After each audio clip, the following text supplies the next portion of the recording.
Hello and welcome back everyone, we Weeb Online, and today I'm gonna continue the story What If MQB Gave Naruto the Ultimate Dojutsu Part 9. If you enjoyed this video, please give it a big thumbs up, and to watch more videos like this, subscribe to my channel and turn that bell notification on so you never miss an upload.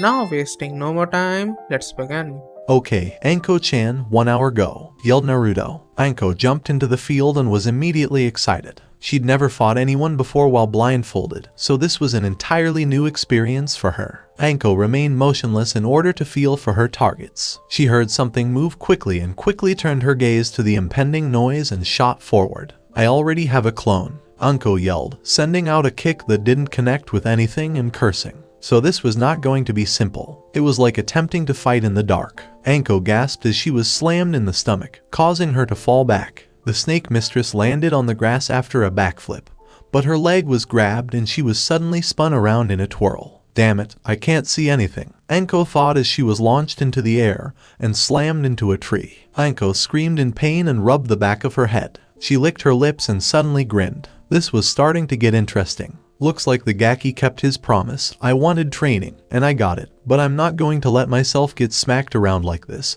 Anko thought to herself as she pulled out a kunai. At the very least, she was armed. Anko threw the kunai at the first sound of the clones she heard, hoping for some sort of reaction. She was interrupted by a clanging sound and charged at it. Anko recognized the sound as her kunai being blocked by another due to her kunoichi training, and this led her to the location of the clone. The clone cursed itself for falling for such a simple ruse, but that was Anko's fault. Ingenious and tricky, exactly like a snake. The clone ducked beneath a punch thrown by Anko, but because he was so close, Anko could almost smell him. She grinned as she pivoted her foot, and her good fortune paid off as she smacked the clone across the face. When Naruto and Kurenai saw Anko getting the hang of it, their eyes widened. Both had to figure that practically living in the forest of death had allowed Anko to sharpen her senses a little more than Kurenai. The clone was thrown back a few feet, but Anko would be damned if she didn't save him. In order to judge the distance she had traveled since her encounter with the clone, she attempted to calculate other things. It was all hurting her head. She had to assess Naruto's clone's skill, which was excellent. She had to compute distance, power, speed, and other variables. This was not her strong suit, but then it hit Anko. Naruto's face lit up when he realized she had figured it out. This exercise served two purposes. It taught Anko and Kurenai to fight without relying on their favorite styles in case things didn't go their way in battle,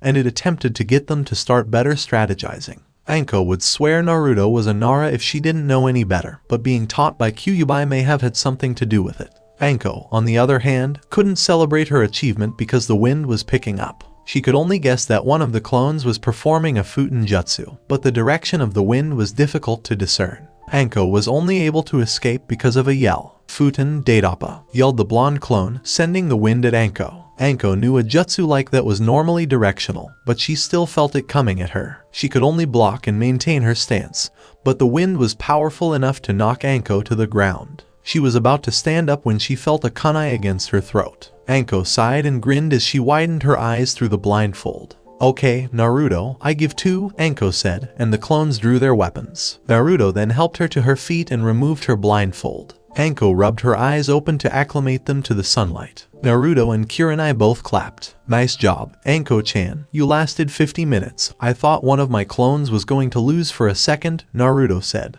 Anko smiled as Kurenai congratulated them, and the three sat on the ground as Naruto assessed their abilities. Alright, ladies, you both did fantastic. You actually lasted longer than I expected. Your bot is amazing, Naruto admitted. Kurenai and Anko blushed from his praise, and Naruto returned to his work. Alright, you did great, but it appears you both have some issues with most discerning distance and timing between attacks, which is why I have another exercise for you. But this one is more long-term than anything else, Naruto said. Anko and Kurenai raised their eyebrows at him, and Naruto placed the two blindfolds on the ground. He then began to write on them with an ink pen, adding seals over the headbands. Naruto had been working on his Fuinjutsu, and was relieved when Kyuubi told him he was at a moderate level. Granted, he wasn't as good as Uzumaki or Minato, but he was competent. There was no doubt about it, but he had the time to learn to be as good as any of them. Anko and Kurenai stood there watching Naruto draw the seals on the blindfolds, wondering what he had in store for them. Alright, Naruto said as he held up the blindfolds. Anko and Kurenai raised their eyebrows at the blindfolds, about to inquire as to their purpose, but Naruto was about to answer their unanswered question. Okay, I slightly enhanced these blindfolds. Now, I wouldn't do this unless I knew you couldn't handle it, but I know you can. For the rest of this week, the two of you will wear those blindfolds everywhere you go, Naruto explained. Naruto's training idea was ridiculous, according to Anko and Kurenai. Why you expect us to walk around the village and live our lives blindfolded for a week? Anko asked, hoping she had misheard. That's right, keep in mind that you'll still be training here with them on. Kyuubi-chan taught me that always relying on one's eyes can get you killed. In fact, the only reason my other senses are as good as an Inuzuka's is because Kyuubi-chan taught me using this method. I tell you, it was tough, but I learned it well. As the blonde handed them the blindfolds, Anko and Kurenai appeared to understand Naruto's reasoning. Depending on your experience with the blindfolds, they will change color. I already have the colors for the blindfolds selected. All you have to do is get adjusted to them. If you keep them on for a week, they should change from black to dark blue. I know it's strange, but I know my snake mistress and genjutsu mistress can do it, Naruto said, making the two blush. Kurenai inquired, since when were we yours? Naruto simply smiled. I'll let you figure that out, he slyly replied to Kurenai as she took the blindfold in her hands. She then sighed as she considered how she would explain this to her team. She could already picture Sakura laughing at her. Oh well, she could always put the girl in the genjutsu that killed Sasuke. That would definitely make her stop talking. When Anko and Naruto saw Kurenai give a small, twisted smile, they wondered what she was thinking. The blonde then handed the blindfold to Anko, who took it in her hands. Ibiki, Hana, and Yuuga were all laughing at her. Naruto had better pray to Kami that this works, or Anko will teach him a new definition of the word terror. After everything was said and done, Anko and Kurenai stared at their blindfolds and turned to face Naruto. The blonde gave them a cheeky smile and nodded.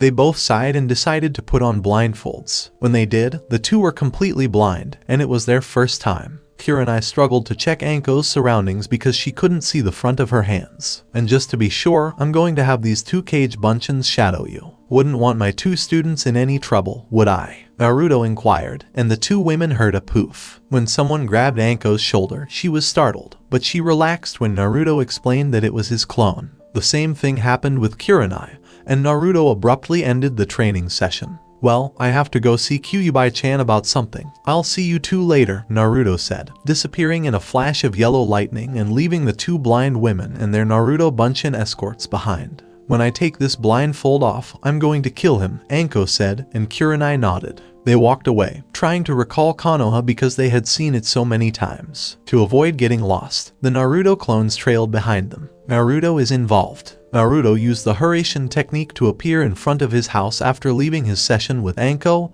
and Kurenai. He sighed as he entered his house and looked down the stairs to see Kushina walking down the stairs in her nightgown, causing Naruto's eyebrow to twitch. Good morning, Naruto-kun, Kushina smiled as Naruto's sweat dropped. It's the middle of the afternoon, Kasan, Naruto declared, and Kushina's eyes widened. The red-headed habanero then chuckled and rubbed her back. Oh, is it? I guess I slept longer than I thought, Kushina said, looking around the house. Kasumi and Fu were sparring in the yard when he noticed them. By the way, son, Kushina said, pointing to Kyuubi, who was drinking some water. Naruto cursed under his breath for not telling his mother about Kyuubi yet. It had probably slipped his mind, but he wondered why Kushina hadn't noticed Kyuubi all those other times, which he chalked up to her training and simply not noticing. Oh well, that's ... Naruto's breathing became labored, and his mother gave him a small glare. Naruto's mind was racing with ideas about how to explain the situation to his mother, who was still waiting.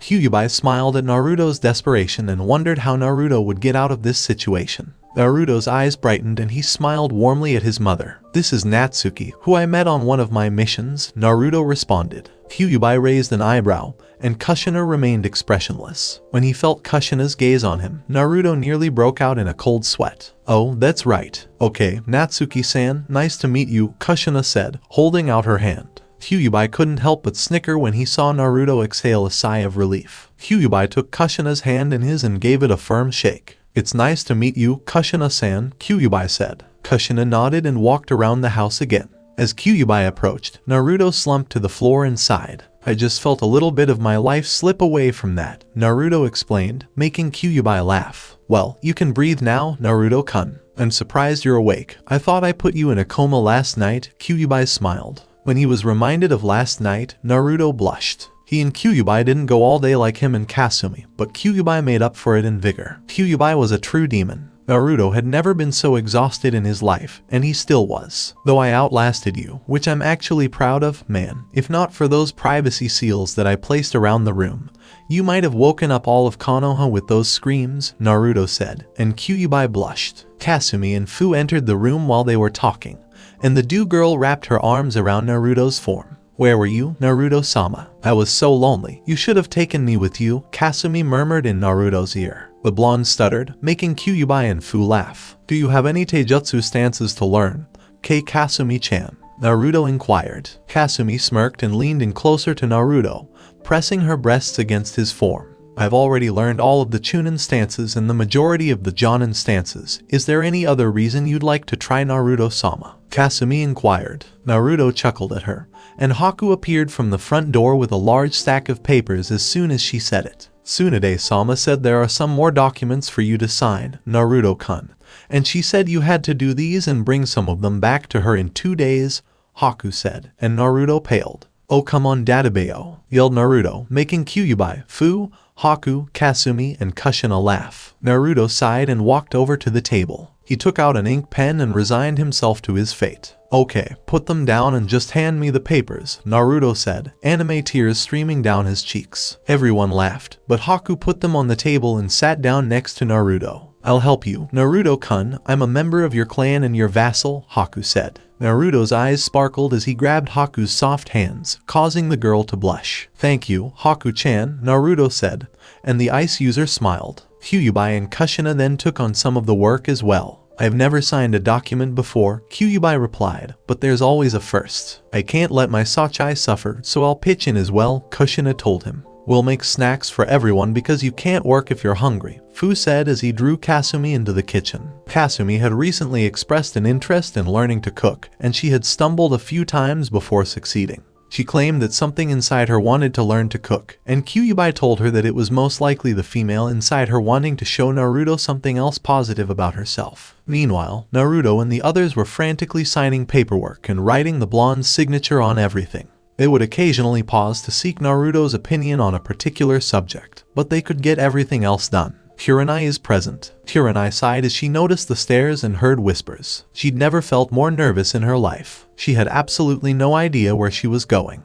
She had a meeting with her team coming up and would have preferred not to get lost yet. She then came to a halt and gazed at the ground. Where am I going? This training is tough, Kurenai said before smelling something delicious. She could smell barbecue. She could smell grilled meat. She was near the BBQ joint that most of the teams went to, especially Asuma's team. Kurenai grinned, and her nose followed the smell of the meat until she was directly in front of the restaurant. She was still wearing her blindfold, which made it easier for her to focus on her nose. Okay, I'm in front of the BBQ restaurant that Asuma said his team likes, so the training grounds are an hour to the east, Kurenai said as she changed her direction and walked away. Naruto's Bunshin, who was not far behind her, smiled. She actually got it. Man, Kurenai-chan really learns and thinks quickly, the clone reflected before sprinting after her. She was starting to recognize the smell of trees and fresh water in a lake, just as Kurenai had predicted. She was unmistakably on a training ground. That much she was aware of. Kurenai could sense the rocky terrain, which contrasted with Konoha's more flat and walkable streets. Okay, let's see. The first training ground to appear is usually guarded by a gate. Well, all of them have gates, but that's beside the point. Kurenai continued to ponder her conundrum before being jolted awake by a voice. You're early, Kurenai-sensei. Because of the deep voice, not to mention the slightly creepy tone. Kurenai smiled as she realized it could only be one person. Ah, Shino, you're here as well, which is good, Kurenai said with a smile. Shino approached her with his hands in his pockets, raising an eyebrow at her blindfold. Why are you blindfolded? Shino inquired, and Kurenai responded with a sigh and a comb through her hair. Kurenai shrugged her shoulders. Training. Shino stared at his sensei for a moment longer, watching her walk towards the center of the field. Well, Shino, why don't you have a small spar with me while we wait for Hinata and Sakura? It appears I've learned of my weak points and I need to change those. You should too. You might learn something, Kurenai said, slightly adjusting her blindfold. She didn't take it off, just moved it to relieve some of her hair. Well, sensei, if you think it will help, but are you going to fight while wearing that blindfold? Shino inquired. Kurenai sighed again and nodded. Yes, I believe I will. Trust me, this isn't underestimation, but rather training for me, Kurenai said, taking a low Jonin stance. Shino's bugs swarmed out of him, and the buzzing of the insects filled Kurenai's ears. I've never felt so strange in my life. That buzzing is creepy, Kurenai thought, and the student and teacher soon began sparring for a short time. In collaboration with Anko, Anko was walking cautiously to the Hokage mansion when she learned from an Anbu that the Hokage wanted to see her. Anko decided to leave, and she could hear the Anbu behind her mask snickering, causing Anko to narrow her eyes. Yep, totally going to kill the Gaki when this is over, Anko thought as he continued walking toward the Hokage mansion. She sighed as she overheard people talking about her. This was not on her list of things to do. Anko was walking from her house to the Hokage mansion, which was relatively easy for her because she had done it many times before. It irritated her that she couldn't jump onto the rooftops of the buildings to get there faster. Anko, someone inquired softly. Anko's ears focused on the person who had called her and she turned to face the voice. Who is it? Anko inquired. She had never been one for discriminating voices, so this was all new to her. Why not take off the blindfold and find out? The person suggested, and Anko sighed again. Sorry, but I can't do that. Now, please stop wasting my time and tell me who it is, Anko said, making the person snicker before burst out laughing, causing Anko to grit her teeth. I'm going to kill Naruto for this, Anko said, and the person collapsed to the ground. So it was Naruto-kun. Oh, that's rich? The person laughed, and Anko lunged at them, grabbing their shirt collar. All right, enough laughing. Who are you? Anko inquired, and the individual finally stopped laughing. She leaned in a little more, and Anko smelled something. She detected the scent of dogs on the person, and Anko was only familiar with 2 female dog owners. Hana, yelled Anko, and Hana patted the snake mistress on the shoulder. Anko exhaled a sigh of relief when she guessed correctly. So, why is Naruto-kun requiring you to wear a blindfold? Hana inquired. Anko huffed and told Hana about her training up to that point, and by the end of it, Hana was fighting the urge to laugh her head off. I'm definitely bringing this up in the date tonight. Hana smiled as she noticed Anko walking towards the Hokage mansion. Hana snickered and patted Anko on the shoulder at that point. Anko, it's the other way if you're going to the Hokage mansion, Hana said, stifling a laugh. Anko came to a halt and turned around. Oh, is that it? Thank you, Hana, Anko said, and Hana could only snicker. This was simply too much fun not to try.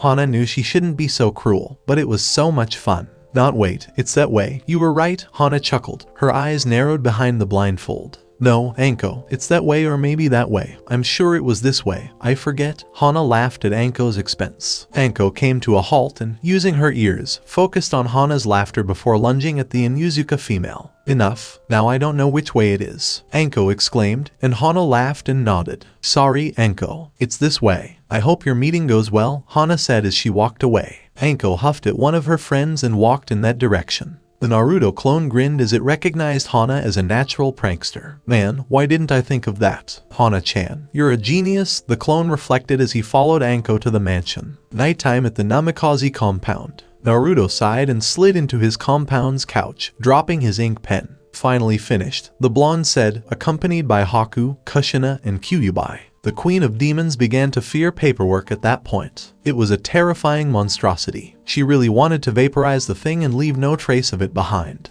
I'm not making fun of anyone who has to do paperwork. My fingers are killing me, Haku said, relaxing her fingers with her ice release. Kushina rose from the couch and entered the kitchen. I'm going to make us some dinner, anything you want, she asked. Nothing for me, Kasan. I'm going out today, and I've got to get ready. I'll see you all later, Naruto said as he stood up and walked upstairs. What does Naruto-sama have to do? Kasumi, like everyone else, wondered, but Kyuubi knew and could only smile. Naruto entered his room, took off his clothes, laid them on the bed, and quickly took out a suit he bought. He was never one for suits, but Kyuubi told him that women like men in suits, so the blonde figured what the hell. Naruto wore a black suit and white shirt with a red tie. He had on black shoes and then he checked himself in the mirror. He thought he looked alright and walked out. Wow, Sachai, you look sharp, Kushina complimented, and Naruto grinned. Fu blushed in the Hinata style, while Kasumi and Kyuubi licked their lips. Haku was taken aback by Naruto's appearance and nearly passed out. Thank you very much, ladies. Well, I'll be back later, Naruto said, and everyone nodded as he left. The girls remained in the room for a few moments before Kasumi jumped to her feet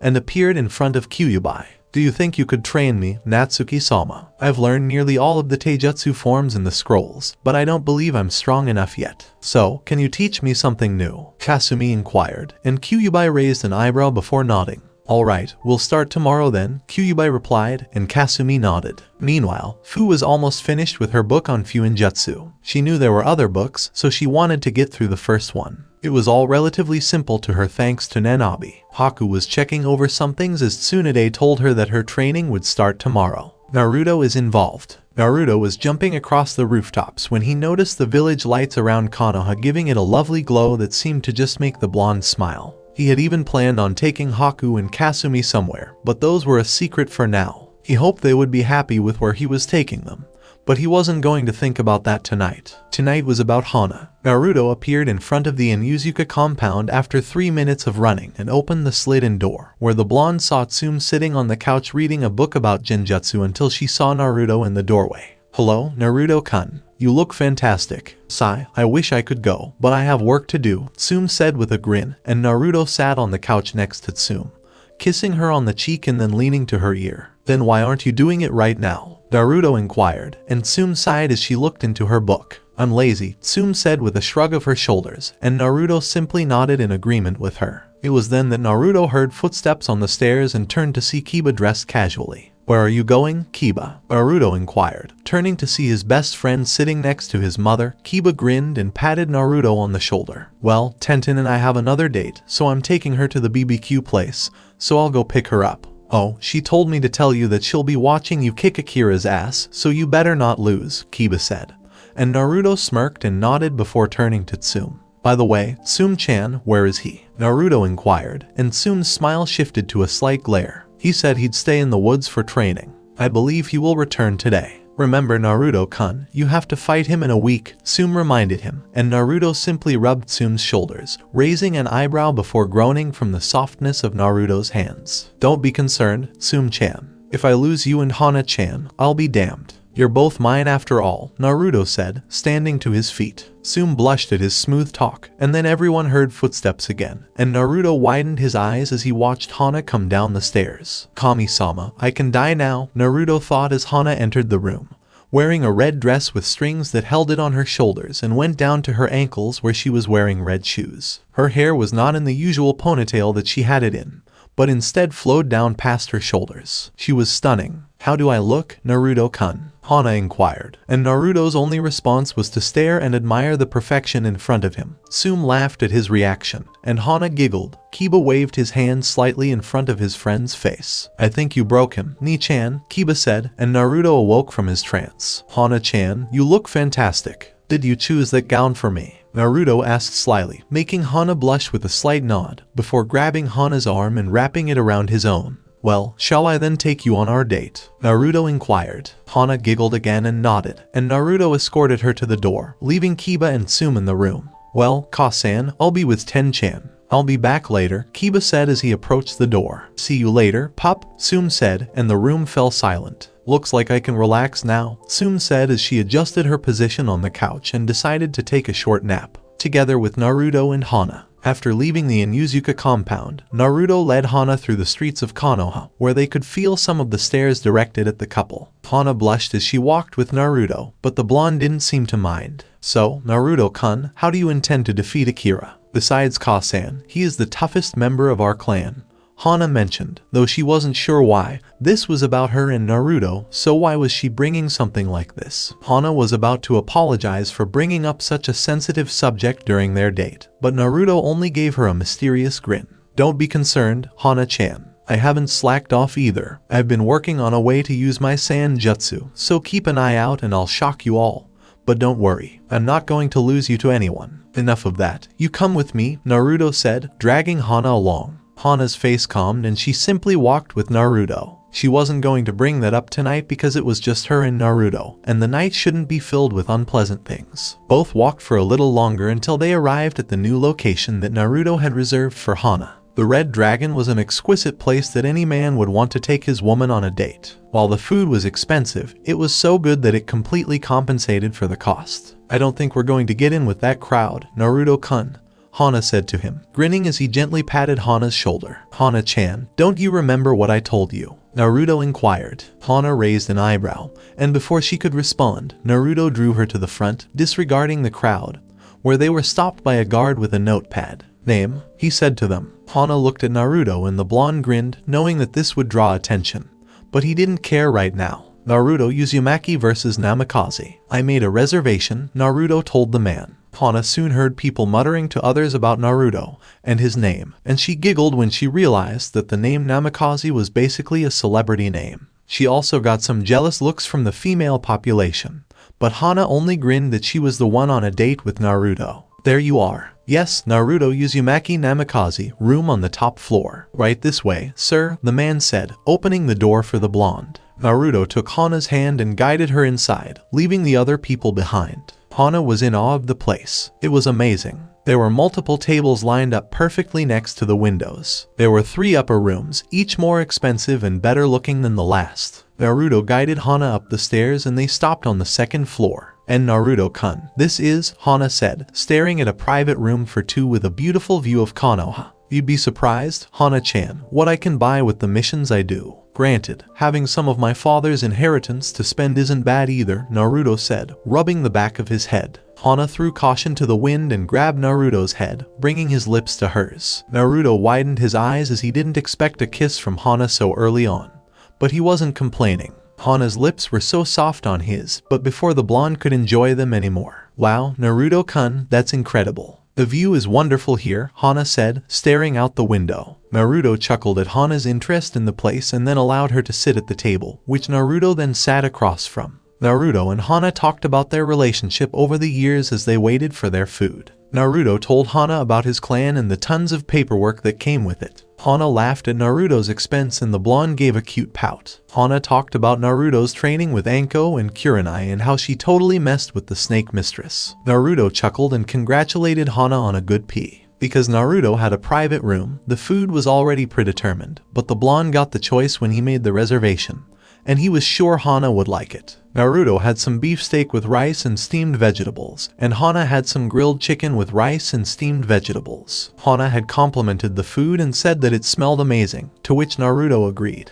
Naruto-kun. Naruto looked up from his food to see Hana tossing her vegetables left and right on the plate, as if she was going over her words, which made the blonde nervous. What exactly is it, Hana-chan? Naruto asked, and Hana sighed and looked out the window before returning to Naruto and gently touching his hand. I require insurance, Naruto-kun. Please explain how you plan to defeat Akira. It's not that I don't believe you. I don't, but I'm afraid. Kasen shut herself off from the rest of the world after Toussaint left. She had Kiba in me, but I could tell she was depressed for those reasons. I knew we were watching a show of invincible strength. Naruto-kun, you're the only person Kasen has ever trusted with her heart. I don't want stupid things like Akira's selfishness to take that away from me. So, Naruto, if you have a technique or style that can beat Akira, please tell me, Hana said to him. Naruto stopped eating and looked at the plate for a second. Hana watched his reactions and the blonde sighed. Hana lowered her gaze in sadness. She just ruined her date and she could belittle herself for it. Okay, Hana-chan, I'll tell you what I'm trying to accomplish with my sand control. It's a new technique I'm attempting. It's called Flame Sand Control, Naruto explained, after Hana raised an eyebrow at the name. It entails coating my sand in oil and then lighting it with Katen chakra. It's like pushing sand to its breaking point. I have complete control over the movement of the sand and the fire that surrounds it, Naruto replied, perplexing Hana. Light sand on fire. Naruto-kun, I'm not sure. Would you mind explaining? Hana inquired. Naruto chuckled and decided to explain his technique to her. Granted, he didn't know that much and it hadn't been fully tested, but he figured he had it down. I haven't told anyone yet, so keep it a secret, Naruto said, to which Hana simply nodded and continued to eat her food. Naruto did the same, and the two enjoyed their date in peace. Naruto took Hana from the Red Dragon and was walking her home. Hana had a wonderful time, which brought up some unwanted talk, but it was okay because Naruto got to spend some time with and that was all they wanted. As they walked, Naruto and Hana were suddenly startled by a yell. Hey there, brat. Naruto and Hana both turned to see who it was, and both growled as Akira appeared just a few feet away. Naruto moved in front of Hana and glared at Akira. What exactly do you want? Naruto asked, his voice venomous, as Akira approached him, and Naruto was ready for anything. He just hoped Akira wouldn't be stupid enough to attack him in public. Slow down, brat. When this week is over, I'm going to kick your $$. Have fun with Tsume and Hana. This is the last time you'll ever be with them, Akira said as he walked past Naruto, slightly bumping the blonde's shoulder. Hana narrowed her eyes and watched Akira walk off into the distance. I'm sorry, Naruto-kun, Hana said, chuckling and rubbing the back of his head. It's okay, Hana-chan, Naruto said to her, and the two walked away. But as they walked away, Naruto narrowed his eyes and looked at the moon. Just you wait, Akira, I'll give you a new meaning to the term play dead, Naruto thought as the week that Naruto would fight Akira began. And the blonde would win. After a week, Naruto had stepped up his training for that week, and he didn't let up. Naruto had asked Kushina to help him with his training, and his mother was more than happy to oblige. Naruto got the stuffing pounded into him by Kushina, but he didn't use his swords because he was told it would be just him and Kasumi against Akira and his companion. Naruto wasn't breaking his promises either. He remembered his training with Kurenai and Anko, and it still made him laugh when they tried to catch him for all the awkward moments they had with their blindfolds. But the results were beginning to show. Kurenai was moving a lot faster thanks to Naruto's training regime, and Anko was gaining more power in her attacks. The two's sensory abilities were also improving. Many things happened during the week. Haku informed Naruto that she would be training with him, and the blonde was overjoyed for her. Fu had finished her Fuinjutsu book, and Naruto then had her practice making simple seals to begin, and then he would have her read an advanced book. Fu seemed to go really well with Fuinjutsu. Why Naruto didn't know, but he wasn't about to complain. Naruto was currently walking towards the Inuzuka compound with Haku, Fu, Kyuubi, Kasumi, and Kushina. They could all hear people muttering about the fight he would have with Akira, which almost irritated the blonde. He still couldn't believe that things had happened like this, but he wasn't about to complain or back down. He wouldn't let some selfish bastard take what was his. It didn't take long for the blonde and his clan members to arrive at the Inuzuka compound. Naruto opened the slid-in door and quickly walked into the yard,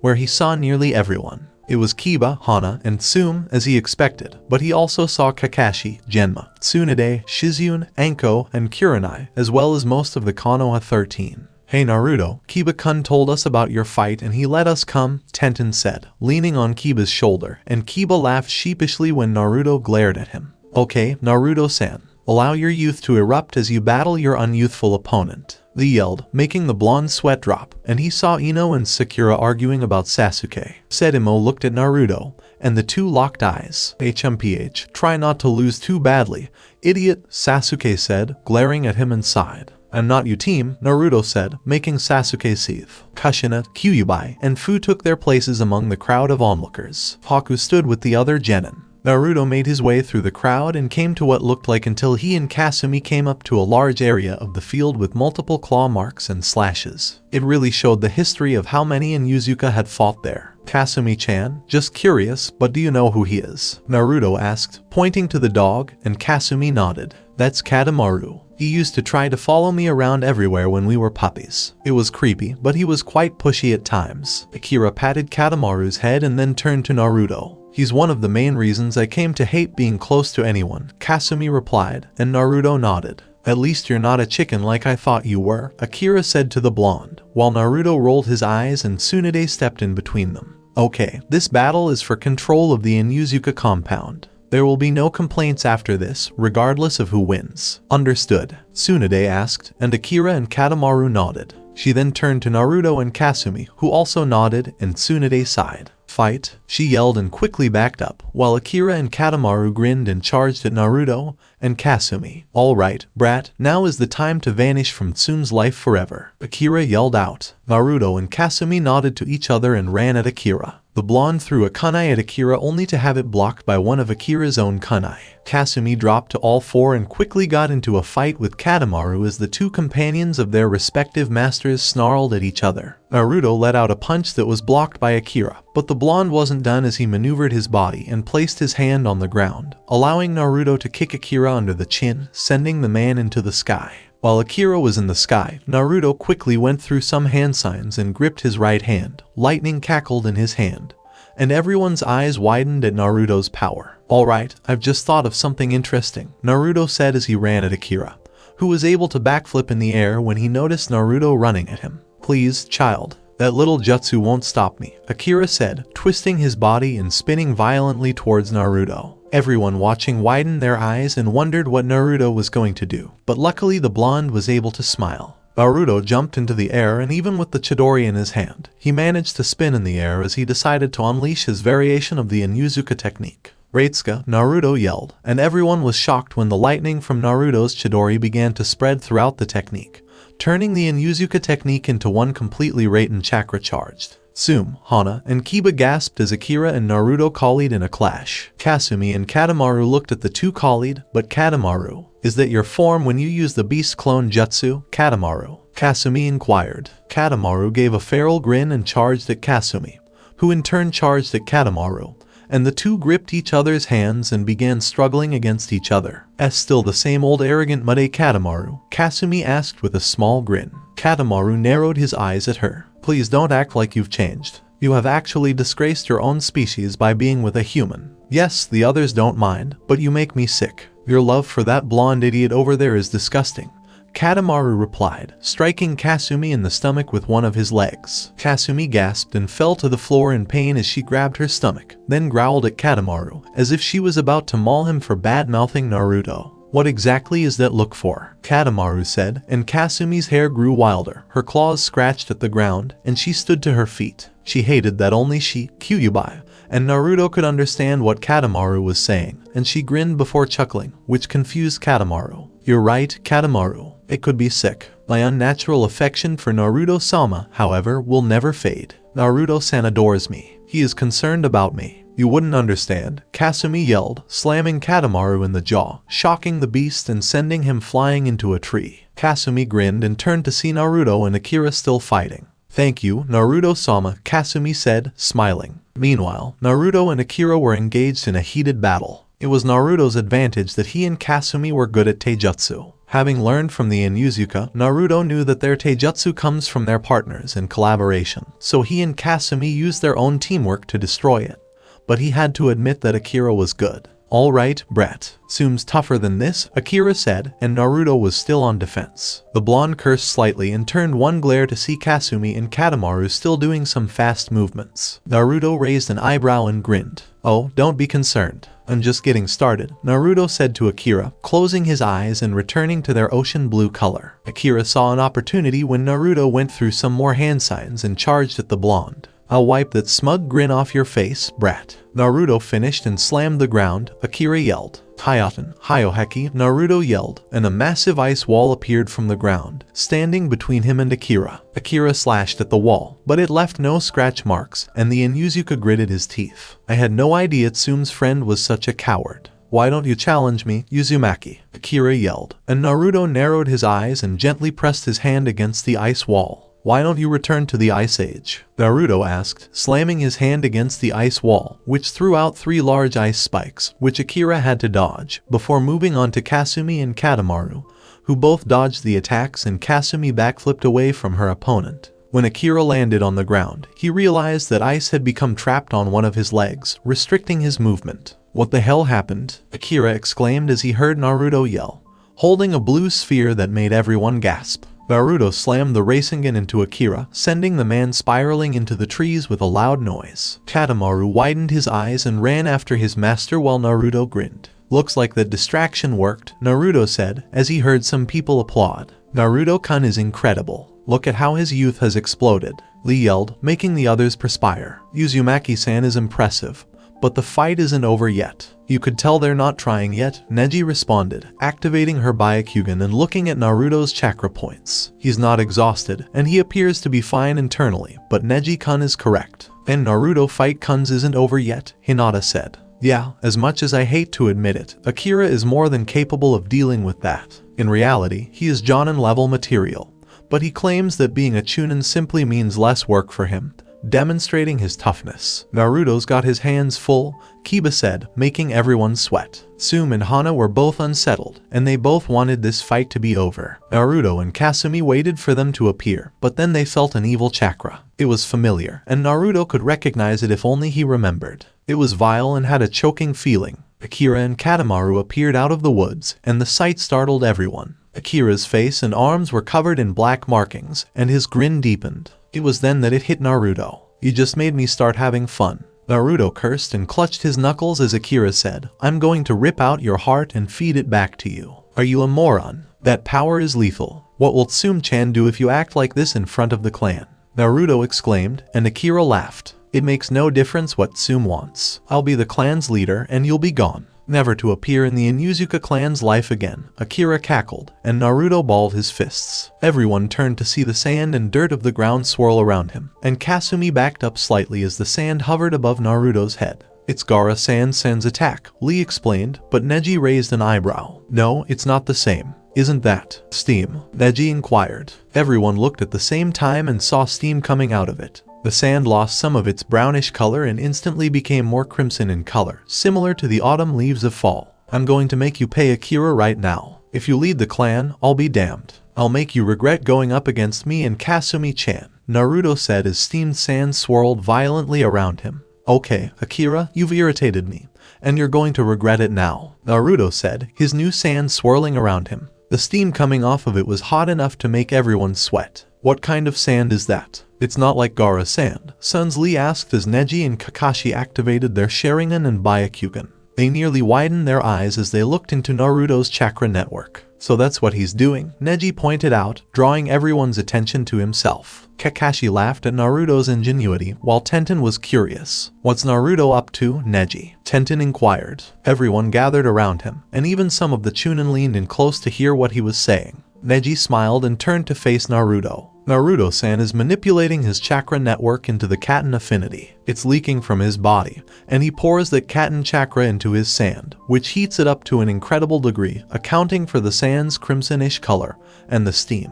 It's amazing that Naruto can do that. The chakra control it takes to do that must be insane," Neji said as everyone stared at Naruto. The Shinseinagen had burned the blonde's eyes. Naruto had always wanted to save his own Dojutsu for emergencies. Can't reveal all his tricks to the enemy, not to mention that having the Byakugan and Sharingan was kind of cool because he could piss off some people who had been mean to him in the past. This is why Naruto primarily used the Byakugan or Sharingan.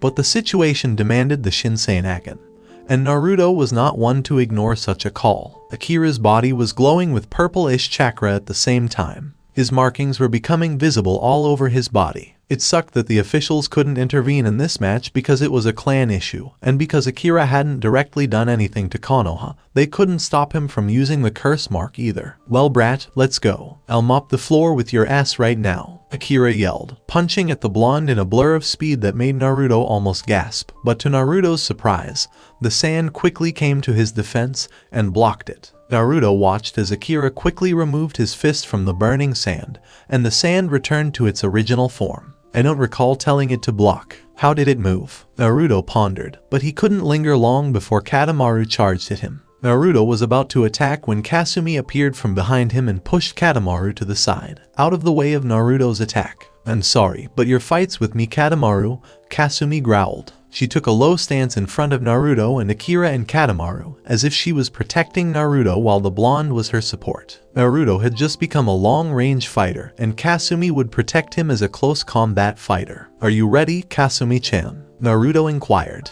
Kasumi grinned as her nails grazed the grass and ground, leaving claw marks. "Let's go, Naruto-sama," Kasumi suggested, and Naruto agreed. Naruto waved his hand, and the sand shot at Akira and Katamaru, causing them to dodge. Kasumi charged at Katamaru and kicked him across the face, but Akira grinned as he caught Kasumi's kick in time and threw her to the ground. Kasumi exclaimed and was about to cushion the blow to the ground when she landed softly and turned to see Naruto's sand softly holding her. To avoid burning Kasumi, the blonde allowed some of his sand to return to normal. After laying her down, the blonde returned his attention to Akira and Katamaru. Naruto's burning sand seeped into the ground with a quick flash of hand signs, and the blonde slammed his hand to the ground and yelled, "Moru's Sabaku, Tajusuna Yari," Naruto yelled, unleashing a swarm of sand-like spears on Akira. Inuzuka cursed as he and Katamaru maneuvered through the hail of spears and made it to the ground safely. "Not bad, brat," Akira said, making his own hand signals. Naruto's gaze was drawn to the hand signs,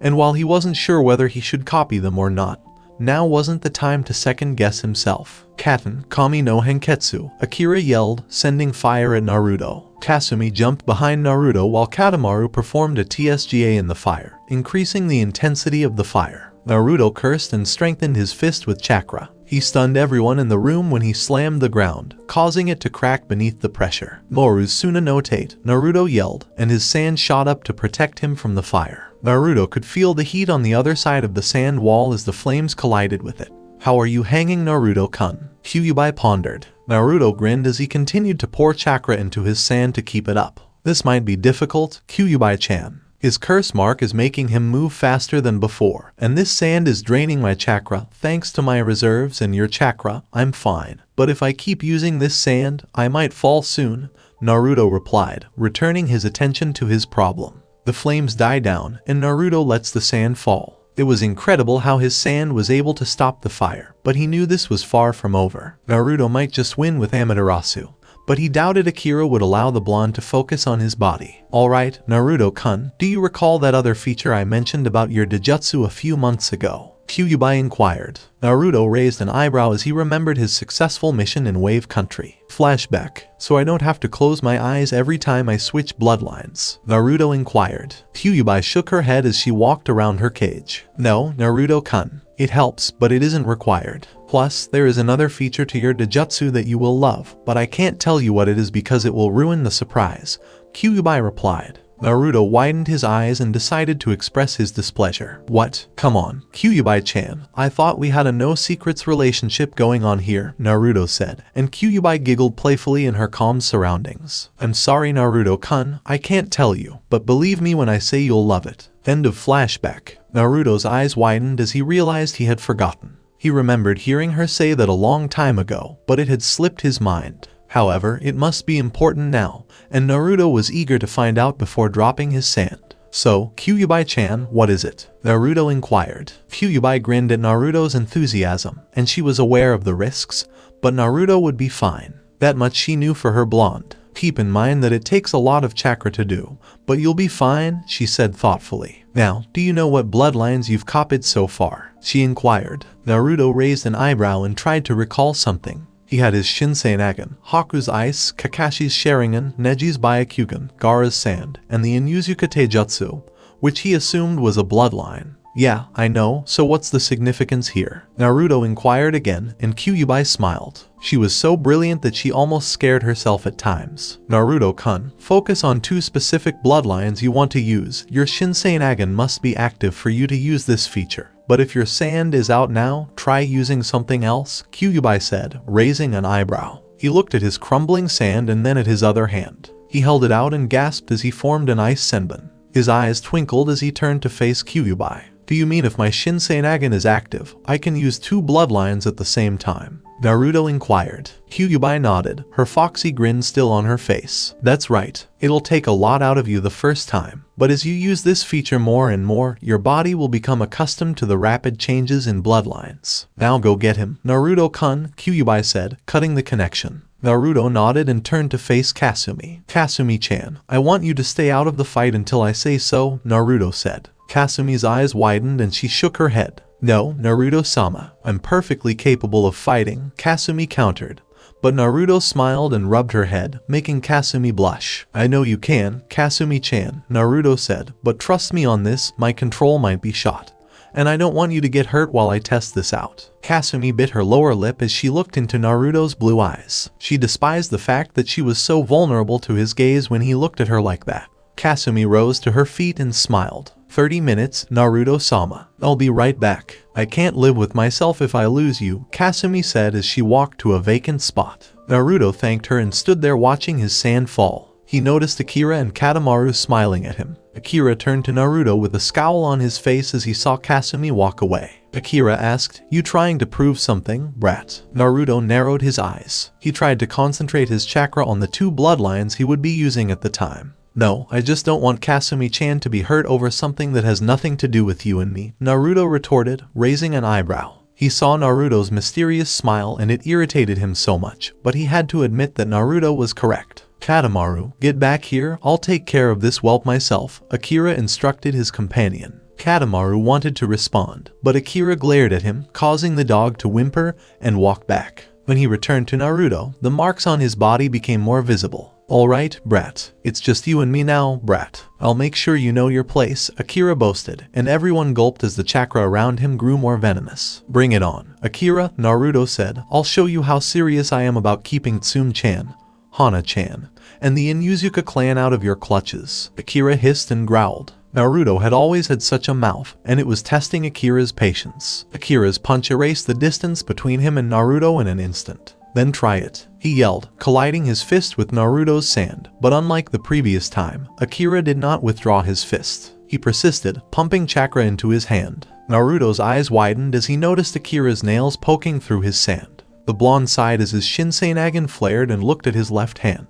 "Time to see if this works like I want," Naruto said as he did his one-handed hand signs and stomped the dirt, finding all the small traces of water in the ground. Haku smiled proudly as she watched Naruto use her clan's bloodline. "Hayaten, Sensatsu Suish," Naruto yelled, and a barrage of needles rained down on Akira. Inuzuka exclaimed, then dashed away from the water needles. He did a backflip and then skidded to the right, avoiding all of the strikes. When he saw Akira throw a kunai at him, Naruto narrowed his eyes and quickly shifted his body to the right. Naruto didn't have too much trouble with it because it was easily blocked by the sand. "Alright, it works now, and I'll make you pay," Naruto said as he went through another set of hand signs. Akira's eyes widened as he noticed sand swirling around his foot and slowly creeping up his body. While Naruto wrapped Akira's entire body in sand and hoisted him into the air with a glare that made Akira nearly shake from looking into his Shinsenagen eyes, the Inuzuka cursed. "Noru's Sabakukai," Naruto yelled, recalling what Gaara attempted to do when he, Kiba, and Haku fought him in the Chunin exams. Everyone in the room gasped when Akira was apprehended, but Tsume and Hana were the most taken aback. "Naruto-kun is doing it. He's beating Akira. Kasan, I think Naruto-kun might win," Hana said, and Tsume laughed. "You doubted Naruto-kun. Hana, you need to have more faith in him," Tsume said, and Hana's eyes narrowed at her mother. "Kasan, weren't you slightly sweating when Akira sent that giant katen jutsu at Naruto-kun?" Hana inquired, and Tsume turned her gaze away from her daughter, who chuckled. Meanwhile, Sasuke was watching the match, but clenched his teeth even more tightly as he was reminded of the distance between him and Naruto. The blonde had surpassed him in almost every way, and Sasuke was sick of it. The council first told him he needed women to resurrect his clan. Second, Genno would not send him on higher-level missions to put his abilities to the test. Finally, he was forbidden from using the one source of power he believed he possessed. They were all trying to stop him, to keep him as the prize of the village. He desired retaliation. He didn't have time for women. When Sasuke saw Akira fight with the curse mark, he realized the power Konoha was trying to keep hidden from him.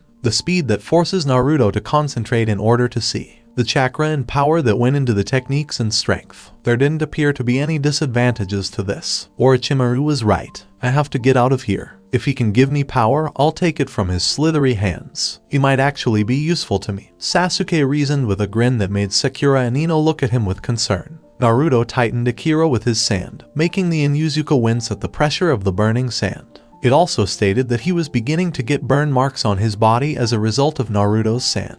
Naruto made another one-handed hand sign and placed his hand on the ground calmly. "Hayaten, Hayari no Haka," Naruto yelled as the ground began to open up, revealing a hole filled with ice spikes and leaving everyone wondering where Naruto was getting all this water from. With his reserves as large as they are, it wouldn't surprise me if he's using his own chakra, Kurenai speculated, prompting some people to nod. It was still an odd sight, but Naruto was done. "Alright, Akira, give up. I can drop you in this ice grave right now if I want to." "It's over," Naruto said. Akira smirked as he narrowed his eyes at Naruto. His body was trembling, and he burst out laughing. Kasumi, like Hana and Tsume, felt a chill run up her spine. "You think you've won, kid? You haven't even scratched the surface of what I'm capable of. My fun time with you is over, and I'm going to get serious." Akira's curse marks wrapped around his entire body. His hair grew longer, and his teeth became sharper. So try. His skin darkened and his eyes became perfect slits. "Not to die," exclaimed Akira, and Naruto felt his sand crumble.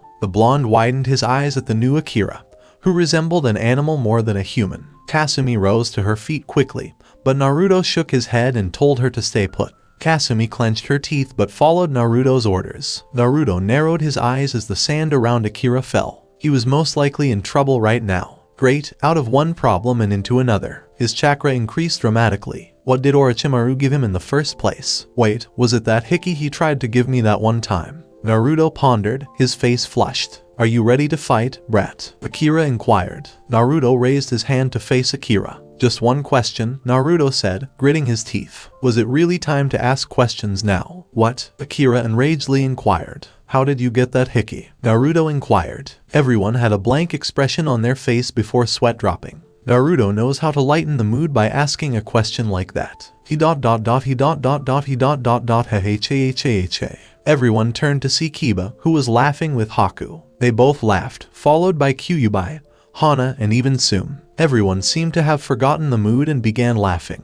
Akira clenched his teeth and glared at Naruto. What does it matter where I got this? You'll be gone soon enough anyway, Akira said as he appeared in front of Naruto in a blur of speed. The blonde screamed and flew into a tree. Everyone stopped laughing when they noticed Akira in a bad mood. Naruto rose slowly but steadily to his feet. Damn, that hurt, Naruto grumbled, clutching his stomach. Before the blonde could react, Akira appeared in front of him and kicked him across the field. His speed increased to an incredible degree, and he appeared behind Naruto at that speed. To avoid the strike, the blonde cursed and twisted his body. Naruto barely avoided the hit and managed to hit Akira over the head with a flip of his foot, but the Inuzuka blocked that hit and grabbed Naruto's jacket. When Akira wrapped his arms around Naruto's body and sent the two spiraling into the ground, the blonde exclaimed, I've been working on this technique for a while. If you survive, which you won't, Akira said as they spiraled into the ground. Jayakusa, Akira yelled as he slammed Naruto headfirst into the ground. It was simply a variant of the primary lotus, but it was probably not as powerful. But with Akira's curse mark, the destruction it unleashed was catastrophic. When they saw the explosion's dirt and dust, everyone gasped. Naruto-kun, exclaimed Hana. Sum's eyes narrowed and she gritted her teeth through it. She wished she could move, but she couldn't. When he saw Naruto on the ground, Akira, who was still in his new form, smirked. While Akira approached him, the blonde remained motionless. That's the difference between you and me, Akira stated, with Katamaru barking in agreement. Kasumi's eyes widened and she dashed to Naruto's aid. The blonde's clothes were ripped and he didn't look good. Naruto-sama, are you okay? Kasumi inquired. Naruto squinted at Kasumi's form before turning to face Akira. Akira, you bastard, I'm not done with you, Naruto yelled, turning around to scowl at the blonde. Kiba cheered for his friend as Hana and Sum smiled. Naruto struggled to his feet, but with Kasumi's assistance, he was able to stand. You're still trying to act tough, huh? Akira said as he grabbed Naruto by the throat and kicked Kasumi away from the blonde and into a tree. Pathetic. A real pup knows when to walk with its tail between its legs, Akira said, as Naruto glared at the Inuzuka, his Shinsenagen active. Akira narrowed his eyes at Naruto's and drew the blonde in closer. What exactly is that look for? Akira inquired. Naruto coughed slightly after the previous attack. Even if he had used his sand to cushion the blow, it would have still hurt like hell. Not to mention that using two bloodlines at the same time was taxing on his chakra. He only had one shot, and that was all he had right now. Kyuubi-chan, I need your chakra right now, not much, but enough, Naruto thought, and Kyuubi looked at the ground for a moment. If it's just a little, Naruto-kun, Kyuubi said to him. Naruto nodded, knowing he'd have to put everything he had planned into action. He was certain Akira was tired as well. That curse mark had to be draining his chakra. It simply had to be. Plus, that form was becoming increasingly difficult to look at. Naruto suddenly felt his chakra reserves fill and flow through him. Naruto smiled as he reached for his pouch. He needed to work faster for what he had planned, but that was fine for now. Naruto drew a seal and slammed it against Akira's chest. While Inuzuka was distracted, Naruto delivered a chakra-enforced punch to his face, causing Akira to fly into a tree. Katamaru whimpered at the sight of his master grabbing her, as did Kasumi, but both obeyed their master's wishes and remained behind. Akira coughed and grinned at the blonde who had put some distance between them.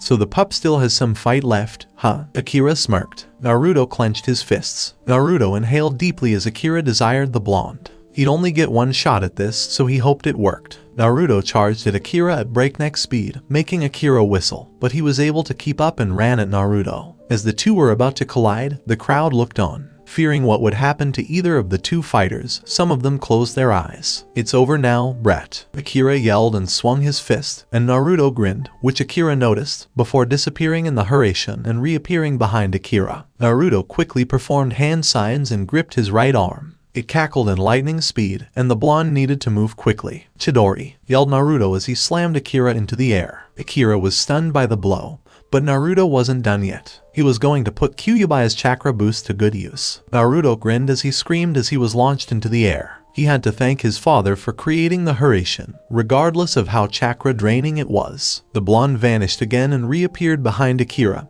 holding out his left arm. Naruto could only grin as a blue ball appeared in his hand, indicating that Kyuubi's chakra was being used and his plan was working. "Not yet, Rasengan!" yelled Naruto as he slammed the spiraling sphere into Akira's back. As he was thrown to the ground, Akira yelled in pain. Naruto was still not ready for it to end. He wanted Akira down, and he was going to make sure he stayed down. With a gasp, Inuzuka slammed into the ground, and Naruto vanished. He appeared above Akira, both hands outstretched. "Rasengan!" Naruto yelled, slamming the dual Rasengans into Akira once more, causing them both to grind against his back and cause the field to explode. The impact of the wind, dust, and dirt caused everyone to close their eyes. "So that's what he wanted my chakra for, Naruto-kun, you're such a jerk," Kyuubi reflected with a smile. "That's my Sachai, he's just like his father," Kushina mentally remarked. The dust eventually settled, and everyone saw a panting Naruto standing over an unconscious Akira. His curse marks had faded, and the Inuzuka had returned to normal. Naruto exhaled heavily and turned to face the others who were watching.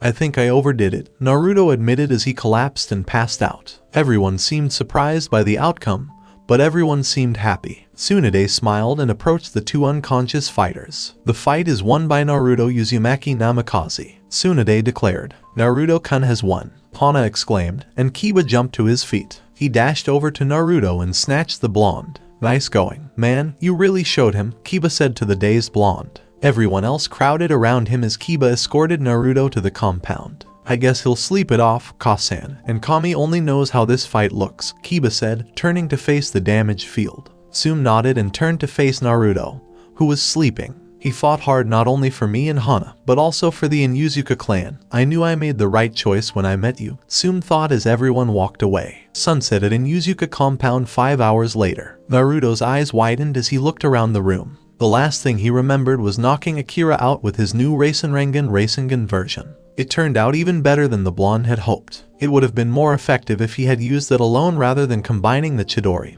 Hurricane, and 3 Rasengans into one move. It also caused him to pass out. "Ugh, what happened?" Naruto wondered as he rose slowly from his bed. He rubbed his chin and noticed some of his ripped clothes on a chair. The blonde was dressed inappropriately, wearing only his boxers and a white t-shirt. He saw that everything was fine, but his swords had vanished. Naruto sighed as he walked downstairs, but he did at least put his pants on before leaving. "I'm not sure where everyone is. I passed out before I found out if I won," Naruto thought to himself. The blonde walked downstairs and noticed the lights were turned on. When he arrived, he noticed many people conversing and talking. One person smiled as he passed by. "Hey everyone, look who's up," Kiba called out to everyone. People turned to look at Naruto, who was greeted with a chorus of cheers and claps. Hana gave Naruto a bone-crushing hug not even a second after that. "You're up, Naruto-kun," Hana said, making Naruto gasp. For long, Naruto said, and Hana blushed before letting him go so the blonde could breathe.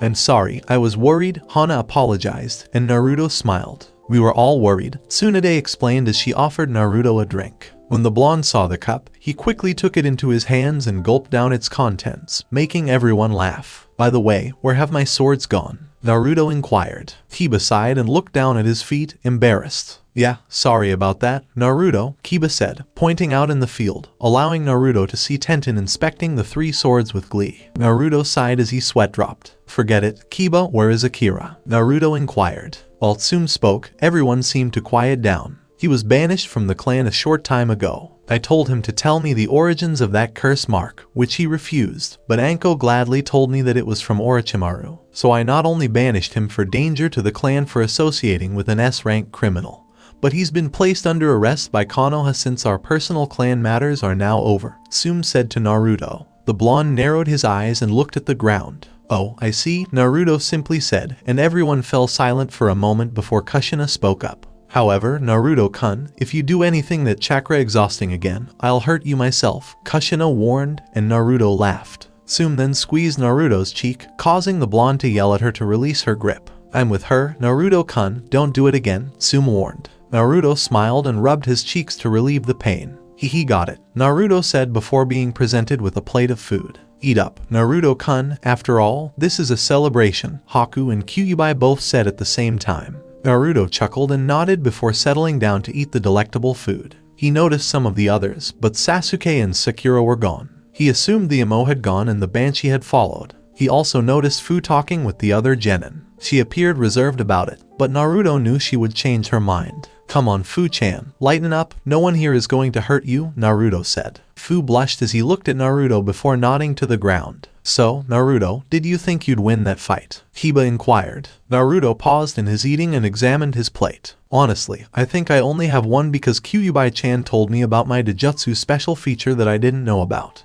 I'll have to train to get it down. Trust me, the only downside to my Dojutsu is the chakra tax, Naruto explained to Kiba. Are you kidding? With chakra reserves like yours, why should that be a disadvantage? Kiba questioned. Naruto chuckled and nodded. I see your point, Naruto said as he finished his meal. He then rose to his feet and took a look around the room. Naruto inquired, Kiba, where is Kasumi-chan? Kiba's smile faded as he pointed out into the woods. She left about a half hour ago. She was kind of sad, so we just left her alone. We have no idea what she's doing, Kiba said, as Naruto sighed. This was going to be a long conversation. Thank you, I'll go look for her, Naruto said as he walked away, but Tenten stopped him. Naruto, where did you get these swords? They're incredible. I haven't seen anything this well crafted since ... anything ... Tell me who made them, Tenten asked. Naruto chuckled sheepishly, as that was a difficult question to answer. Sure, he could tell her, but would she believe that he simply got his fire sword because someone didn't know its value? That he got his wind sword from a recent raging storm? Or that his lightning sword came from an rank missing din? Oh, she'd truly believe that of all things. Found them? Naruto inquired, looking for an answer. Tenten raised an eyebrow, but before she could say anything, Naruto dashed away, leaving Tenten and the festivities at the Inuzuka compound behind. Naruto walked through the dense forest and noticed that the moon had already risen. He sighed, wondering where his adorable dog girl was. Kasumi had always been with Naruto, so not seeing her when he awoke was a little upsetting. Where are you, Kasumi-chan? Naruto wondered as he walked through the woods. He desperately wanted to find Kasumi but couldn't for the life of him. If only he could find a way to contact her. Naruto closed his eyes and said, wait ... He flashed the Byakugan and used its ocular powers after a short time. He was able to extend the range of his search and eventually found Kasumi about half a mile ahead. Naruto grinned as he returned to his normal eyes and flew towards her location. Meanwhile, Kasumi sighed as she gazed up at the moon. She wanted to see Naruto and see if he was awake, but something kept her from going. She went out into the woods to think and be alone, but that didn't work out, so she resigned herself to sitting on the soft grass and gazing at the moon. Her ears twitched and she turned her head at that point. Hey Kasumi-chan, Naruto said, smiling. Kasumi's eyes widened when she saw Naruto, but the blonde was met with a frown rather than a smile. Naruto-sama, I'm glad you're up. I'd like to be alone right now, Kasumi said abruptly, and Naruto stopped approaching her. Is there anything you need to discuss? Naruto inquired. Kasumi's eyes narrowed and her tail swayed slightly. She then stood up and faced Naruto with her head down. It's something I'd like to think about on my own, Naruto-sama, Kasumi said as she walked away. Naruto was about to turn around and leave Kasumi to her thoughts when he came to a halt. He was never one to abandon people to their problems, so why should he start now? Naruto turned to see Kasumi ahead of him and dashed to catch up. Naruto was soon walking behind Kasumi, who was sighing. She knew Naruto wouldn't abandon her if she had a problem, but he didn't have to keep following her around all the time. So, Kasumi-chan, what is it? Naruto asked, his smile still on his face. Kasumi's brow twitched as she continued walking. Naruto approached her, and Kasumi followed suit. This went on for about 5 minutes until Naruto narrowed his eyes and grabbed Kasumi's left arm, catching the dog girl off guard. Kasumi-chan, please tell me what's wrong, Naruto said softly to her. His smile had faded, and his face was filled with concern. Kasumi trembled beneath his gaze and gave in. She bit her lower lip and looked down at the ground, but Naruto was having none of it. He cupped her cheeks gently and drew her gaze back to his. Please tell me, Naruto begged. Kasumi balled her fists before lunging for Naruto's t-shirt and crying. Why Naruto-sama? Why did you fight without me? I know Katamaru was out, and it was a one-on-one fight, but I could have helped you, so why did you tell me to stay back? Kasumi questioned. Naruto's eyes widened at her words, and he turned to look at the ground. Kasumi-chan. Is it because you were afraid I'd get hurt or get in the way? I was fighting just fine, so why did you take me out? Kasumi asked, clutching Naruto's shirt. You could never get in my way, Kasumi-chan, Naruto said. Then why didn't you let me fight with you? I was there when you fought that ranked missing nin. I was there when you fought your sensei. I fought Orochimaru, Gaara, and those Odo shinobi on that mission. I've been in every fight with you to the end, so why couldn't I finish this one with you? She asked again. I guess I was afraid, Naruto admitted. Among all the things she could have guessed, that was not one of them. Kasumi locked her gaze on Naruto's, and the blonde embraced her. What were you afraid of? Kasumi inquired quietly. But Naruto overheard her. I was afraid I'd lose you, Kasumi. I never got over how I couldn't beat that Odo Jonin and couldn't protect you. I didn't want to see that again. The useless me while you tried so hard to protect me. I just couldn't let that happen again, Naruto said. Kasumi leaned into Naruto's chest, smiling. She rubbed it gently and returned her gaze to Naruto. So I'm not in the way? Kasumi inquired. Naruto smiled and kissed Kasumi on the lips, causing her to gasp, but she wrapped her arms around him and returned his affections. You'd never get in the way of Kasumi-chan. So let's go back. I'm sure some of the others are worried about you, Naruto said. Kasumi nodded and the two continued walking, but Kasumi paused for a moment. Do you think it's wrong for me to love you, Naruto-sama? Kasumi inquired. Naruto cocked his brow at her. Kasumi decided to explain what prompted him to ask such a question. Katamaru said my love for you is sick. I know some of the other members have felt this way, but the way he said it bothered me. Naruto-sama, do you think it's strange for me to fall for a human as a dog? Kasumi inquired. Naruto smiled and approached Kasumi. Tell me, Kasumi-chan, do you think it's wrong for me to love you? Naruto inquired, drawing a blank stare from Kasumi. She wasn't sure how to respond. Naruto had just flipped the question on her, but she didn't mind. Perhaps she wanted to answer for herself. And Naruto-sama, I'm not sure, Kasumi said, her gaze fixed on the ground. Naruto laughed and gazed at the moon. Do you remember the day you actually changed into that form, Kasumi? Naruto inquired. Kasumi nodded as she looked over her body. How could she forget the most drastic change she had ever desired? Of course, Naruto-sama, I'll never forget it, Kasumi responded. Do you remember what you said you wanted that day? Naruto inquired. Kasumi looked at the ground for a moment, remembering that day, before widening her eyes and looking at Naruto. And Naruto-sama, I said. You said you wanted to start a family with me, Kasumi-chan. Do you think I'd want to have a family with someone I didn't love? Naruto asked. I think I told you this before, Kasumi-chan,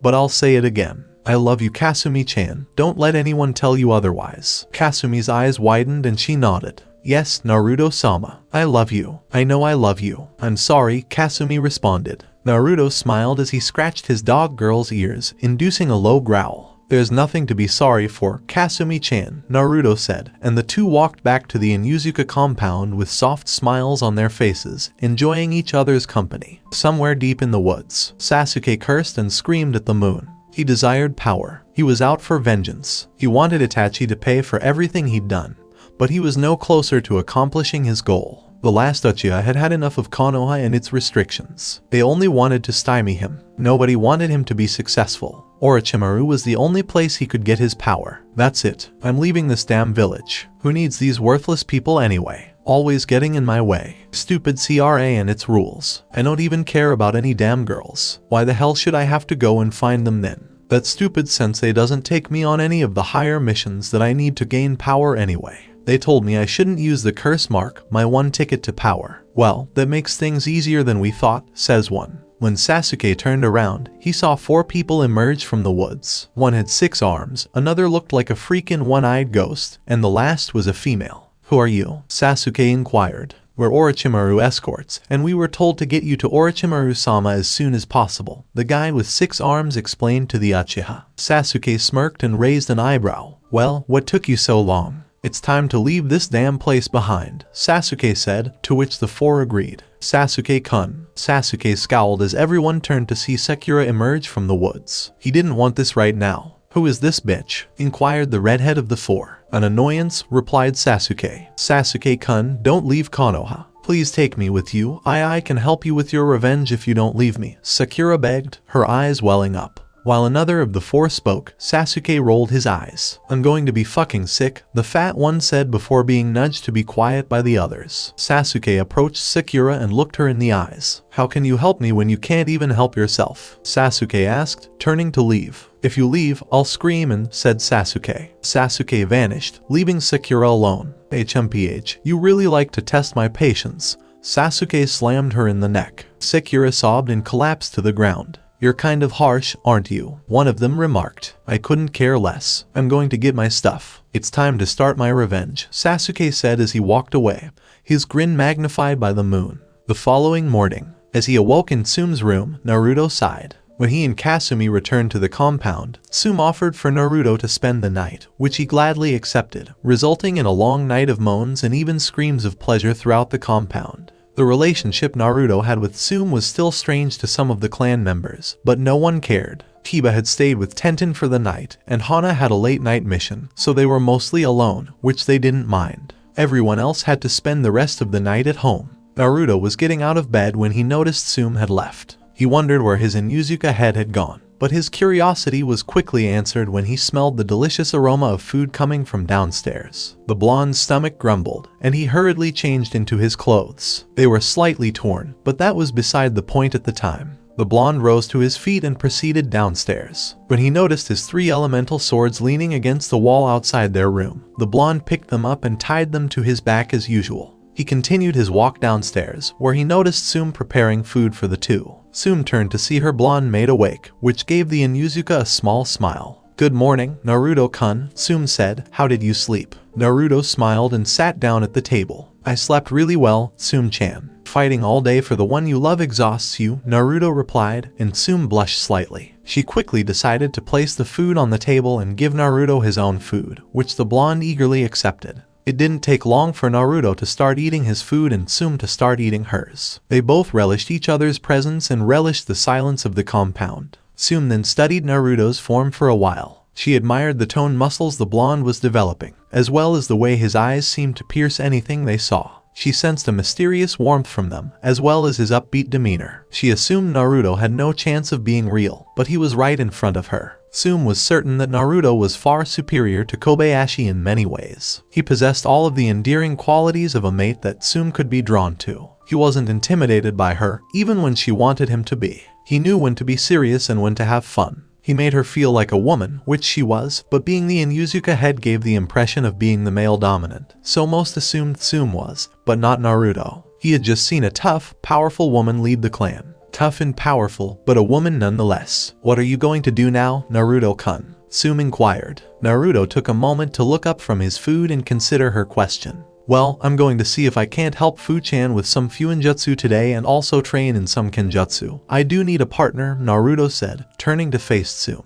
The Inuzuka head chuckled and put some rice in her mouth. I'd love to, but I can't because I have a mission later, so I'll need to get some rest and start packing, Tsume explained. Naruto's good mood was slightly dampened by not having Tsume around for a while. After giving Fu her lesson, he'd have to find something to do. Tsume noticed Naruto's sad expression and grinned before ruffling his hair. Naruto was fine with it because it was a sign of complete affection to members, usually lovers and friends. Don't worry, Naruto-kun. I'm sure you'll find something to do while I'm away, Tsume said, and Naruto simply sighed. He was hoping she was correct. Naruto had no idea that his prayers were about to be granted. A frantic knock on the door jolted the Namikaze and the Inuzuka out of their reverie. Tsume approached the door and opened it to find an Anbu in front of her. Is Naruto Uzumaki Namikaze with you, Tsume and Inuzuka? He asked hurriedly. Tsume quickly nodded and motioned for Naruto. The blonde quickly ate his food and introduced himself to the Anbu. What's up, Tsume-chan? Naruto inquired, and Tsume shrugged, saying she didn't know. Both turned to the Anbu, who appeared relieved. Finally, I found you. I tried your house, but they said you hadn't returned yet. They told me to check the Inuzuka compound, and I found you. Lady Tsunade has requested your presence immediately, the Anbu said, raising an eyebrow at Naruto. He nodded, wondering what was up with Tsunade. He then bid Tsume farewell and wished her luck on her mission. Tsume watched her blonde leave her house, then shut the door and began packing for her own mission. Naruto is involved. Naruto and the Anbu dashed towards the Hokage mansion,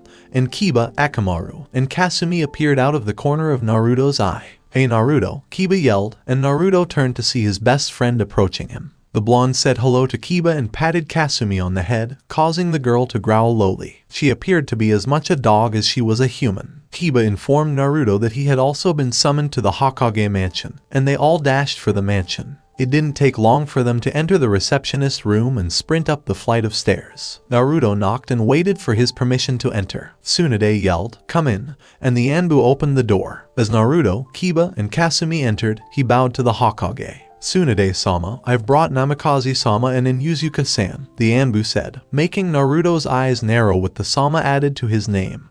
But he quickly dismissed it. Tsunade nodded and motioned for the Anbu to depart. Shikamaru, Neji, Choji, and Haku were in the same room as Naruto and Kiba, as was Sakura, whose eyes were bloodshot from crying too much. "Alright, everyone's here, so I'll get right to the point. Last night, Sasuke Uchiha left the village," Tsunade said, quickly eliciting reactions. Shikamaru, Haku, and Neji all narrowed their eyes, while Kiba, Naruto, and Choji all expressed surprise. The Tokubetsu Jonin, a blonde, clenched his fists and gritted his teeth. Was power so important to Sasuke that he would abandon Konoha to pursue it? But why and how? Haku inquired of the Hokage, who was about to explain, but Shikamaru interrupted her, and he continued. "If we think about it, it's not that impossible to believe. Sasuke has his ambitions, and to fulfill them, he needs power, and he doesn't think he'll get that in Konoha, so he left. I also think that the fight that Sasuke saw with Naruto might have spurred Sasuke on to achieve his power," Shikamaru theorized,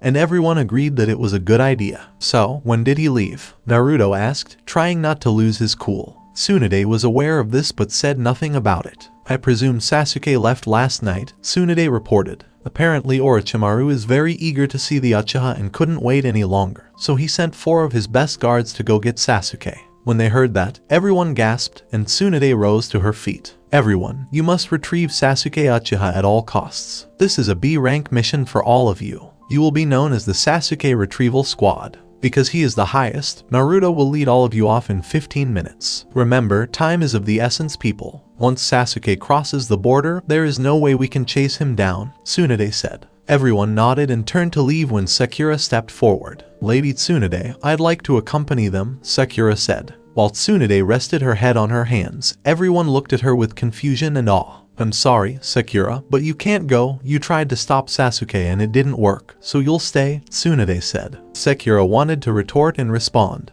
but she knew she should just keep her mouth shut this time. "Naruto," Sakura said, and the blonde looked at her, almost as if he hadn't heard the Baka reference to his name. Sakura sobbed and covered her eyes with her hands. She bowed to the blonde and looked at the ground. "Naruto, I know I haven't been nice to you, and you have every right not to listen to me, but please bring Sasuke home. Gee, this is a once-in-a-lifetime request. Just bring Sasuke-kun back," Sakura pleaded, as everyone turned to Naruto. The blonde looked at Sakura with a slightly impassive expression, but in his eyes he saw sympathy. Naruto approached Sakura and gently lifted her head. "Fine, Sakura, if it makes you happy, I'll bring him back. Believe me," Naruto said to her. Sakura's eyes widened as she watched Naruto and the others exit the room. They all hurried home to pack for their trip, with Naruto and Haku returning to the Namikaze compound. "I can't believe Sasuke-san left the village. I'm curious what he's thinking right now," Haku said, as Naruto sighed. Guys like Sasuke had one-track minds, so it was relatively easy to figure out what was on their minds. "I'm not sure, Haku-chan, but for the time being, we'll have to hurry and get our stuff ready," Naruto said. Haku agreed, and Naruto grabbed her, making the ice user blush before they vanished in the Hiraishin.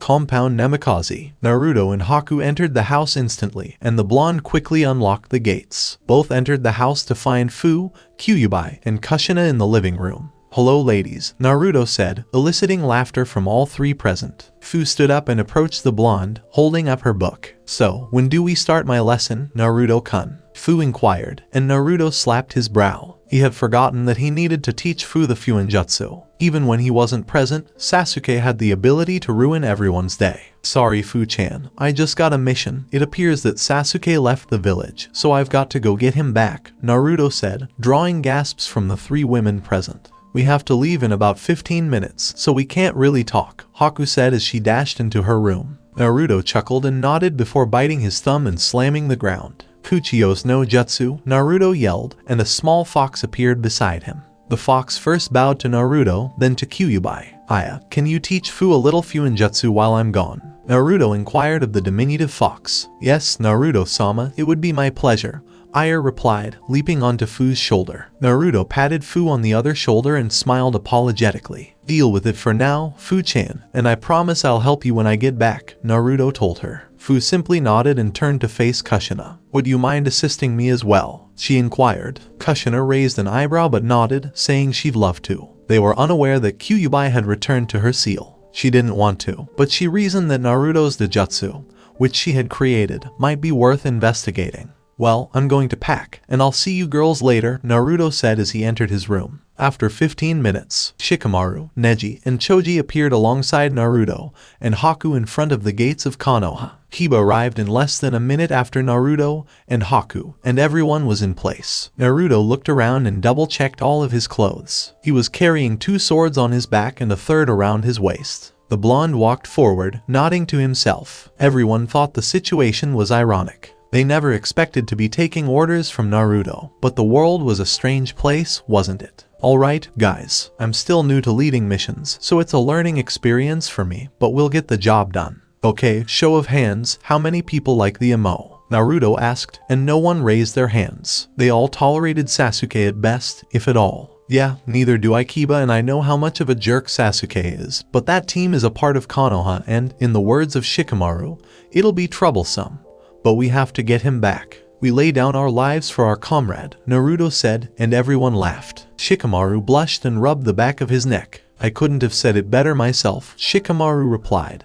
And everyone laughed even harder. Everyone became serious after that, and Naruto decided to begin. He used the 15 minutes he had while packing to devise a strategy. Alright then, we'll do this in pairs. Since there are 6 of us, I think it would be better if we didn't fight them alone. Tsunade-bachan said Orochimaru sent some of his guards to get Sasuke. I think I don't have to tell all of you that if Orochimaru sent them, they aren't pushovers. So I think we'll play it safe. Everyone agreed with him, and the blonde began to reveal everything. Alright then, since we have a wide range for vision and smell, I think Neji and Kiba will be in front, with me and Kasumi-chan in the back, followed by Shikamaru and Choji because their families complement each other's skills. Well, Haku-chan has been training with Tsunade-bachan and she's got excellent tracker's skills along with stealth, so she'll be our back support, Naruto assessed. Everyone seemed to be following him as he walked past the gates. Alright, everyone, let's get moving, he said. Everyone nodded, and Kasumi transformed into a dog. Everyone took off as she slipped into Naruto's jacket. They figured Sasuke couldn't have gotten very far, and they needed all the time they could get. Along with Sasuke and the Sound Ninja 4 were on their way to Oto through the Forest of Fire country. Sasuke grinned as he realized he could finally use his power to kill Itachi. While walking, Sasuke noticed the other 4 had stopped, and the brunette Uchiha raised an eyebrow. What are you doing? Let us go, Sasuke said.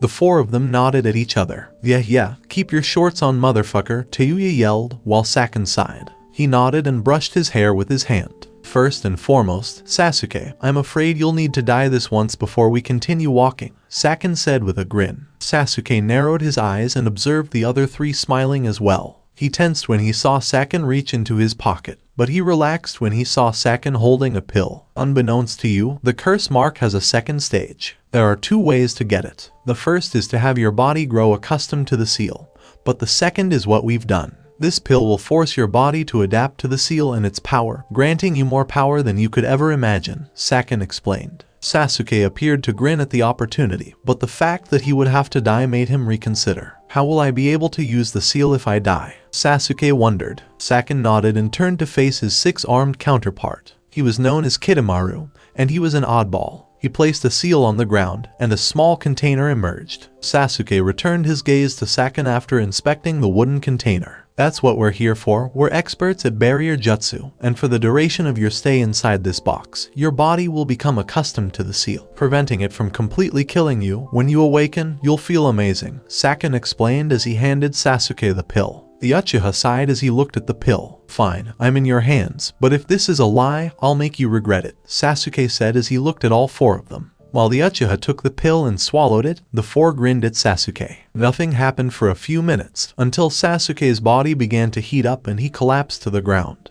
Arg, yelled Sasuke as he fell to the ground. We must act quickly, we must not waste a single second, Saken said, drawing everyone's attention to him. They made their hand signs, and Sasuke was immediately placed in the container. Shikokyumujin, they all yelled at the same time. For a brief moment, a black mist appeared and was absorbed by the container. It was outfitted with 4 or 5 suppression seals. Everyone sighed and sagged to the ground. It appears that we arrived on time, Kidomaru said to them. Everyone nodded before passing the container to their big teammate, Jirobo. How come I have to carry it? Jirobo inquired. Because your fat ass is the strongest of the 4 of us, Teuya said. Now stop your fucking complaining and get to trudging. Jirobo gritted his teeth and grabbed the container, hoisting it over his back. Fine, let's just go. We can't let Orochimaru-sama down, Jirobo said, and everyone nodded. They knew he was correct, so it was time to leave. They all ran for the trees and continued on their way. With the help of the Sasuke retrieval squad, the sun was setting. It was getting darker outside. They'd been following the Sound Ninja 4 for hours and didn't seem to be getting any closer, but they felt they were, so they kept running. Kiba, Akamaru, and Kasumi could still detect Sasuke's scent, so he wasn't forgotten. Haku was also using her exceptional tracking abilities to locate them. She informed the group that they weren't far behind. One set of tracks appeared to be slower than usual, as if it was carrying something heavy. On that note, everyone accelerated their pace. Hey everyone, let's take a break for a minute. In the meantime, Neji and I will scout ahead, Naruto said. Everyone nodded and quickly returned to their seats. Naruto and Neji then went a little further ahead, leaving the others to their own devices for a while. Naruto turned to Neji and pointed ahead of him after they had gained some distance. On the count of 3, Neji, let's use the Byakugan to see how far they are from us. If we're lucky, we might be able to sneak up on them, Naruto said. Neji nodded, and the two counted together. 1.2.3.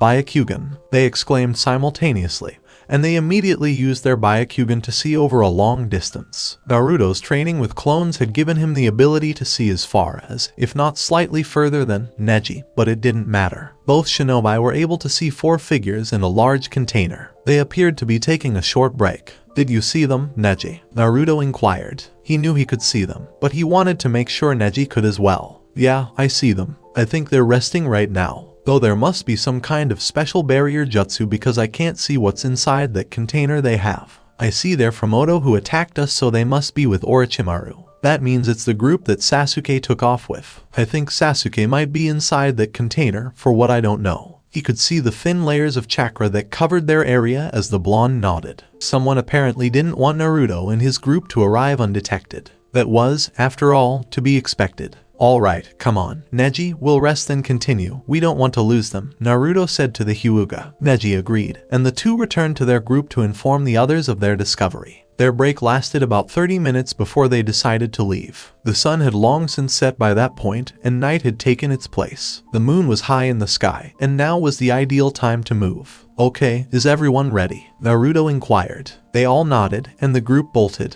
Naruto and Neji warned them about the traps so they could avoid them. Even though they were at least an hour and a half away from the enemy, they had to be cautious. Alright, everyone, let's go, Naruto said, reminding them to stay alert and avoid traps. Everyone nodded and dashed to the trees to close the gap between them and the Sound Ninja 4. For the Konoha shinobi, it took at least half an hour to get within range of the enemy. When they were close enough, Naruto's plan was to create a distraction while someone grabbed the container and shot off while the others fought the Oto shinobi. They began to creep through the bushes, taking care not to make any noise. Shikamaru noticed some wires and told everyone to stop when they got close enough. Hey Naruto, have you seen these? Shikamaru inquired. Everyone took a step back and waited for the blonde Jonin to nod. We shouldn't touch these because they're laced with chakra. One touch of these and the vibration will alert our enemies. We should proceed with caution because we're still quite a distance from them. If we want any chance of getting to Sasuke, we should move quickly, Neji advised. Everyone nodded and made it their mission to avoid the enemy's traps. They moved slowly and got through most of them, but it scared everyone when Kiba almost touched one with his foot. Shikamaru and his shadow possession kept them hidden,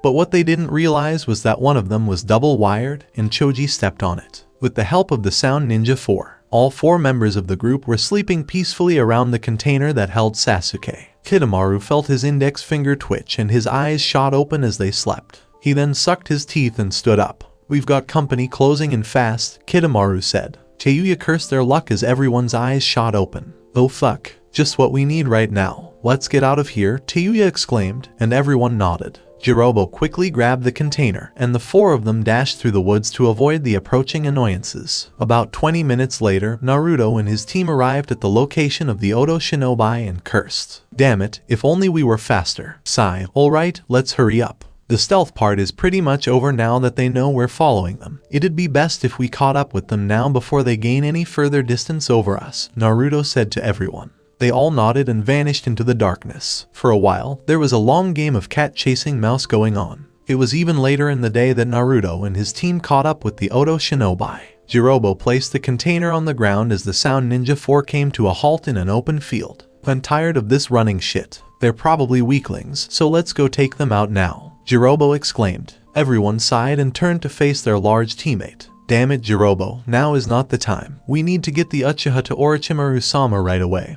We don't have time to deal with your problems," Saken said. Jirobo sighed and turned to face the tree from which Naruto and his friends were about to emerge. "Fine, go ahead. I'll take care of them all right here and now," Jirobo instructed his teammates. Everyone clenched their teeth, including him, but they were thinking about it. They desperately needed to get away from Naruto's group, and if Jirobo could delay them, that was even better. "Fine, but you'd better catch up if you know what's good for you," Kidomaru said as he picked up the container with his 6 arms. Teuya, Saken, and Kidomaru then flew away, leaving Jirobo behind in the fields. Naruto and his team emerged from the bushes about 5 minutes later, but the blonde had Haku stay back just in case. "Okay, make it easy on yourself and hand over Sasuke right now," Naruto yelled as his team stared at Jirobo. The Odo Shinobi chuckled and turned to see everyone's expressions. "Well, I guess I should congratulate you guys on getting this close to us, but this is all you get," Jirobo said. He infused his fist with chakra and slammed it against the ground, causing it to tremble. Everyone's balance shifted slightly and they almost fell to the floor. Hiba said to them, "That's some monstrous strength," but then turned to Naruto and grinned. The blonde was staring at me. If it was going to be a power struggle, Naruto had learned from the best. "Not bad. Let me try," Naruto said, his fist covered in chakra. He slammed the ground, causing it to shake even more than Jirobo. The blonde was truly enraged. He didn't have time to deal with this jerk. Jirobo was taken aback by Naruto's strength and wondered how such a small child could be stronger than him. "This brat is no laughing matter," Jirobo thought to himself. Meanwhile, Naruto cracked his hand open. "It's not finished. Man, this takes some wicked control. Oh well, I'll practice it later," the blonde thought to himself before turning to Jirobo. "Move now or we'll take you down," Naruto warned him.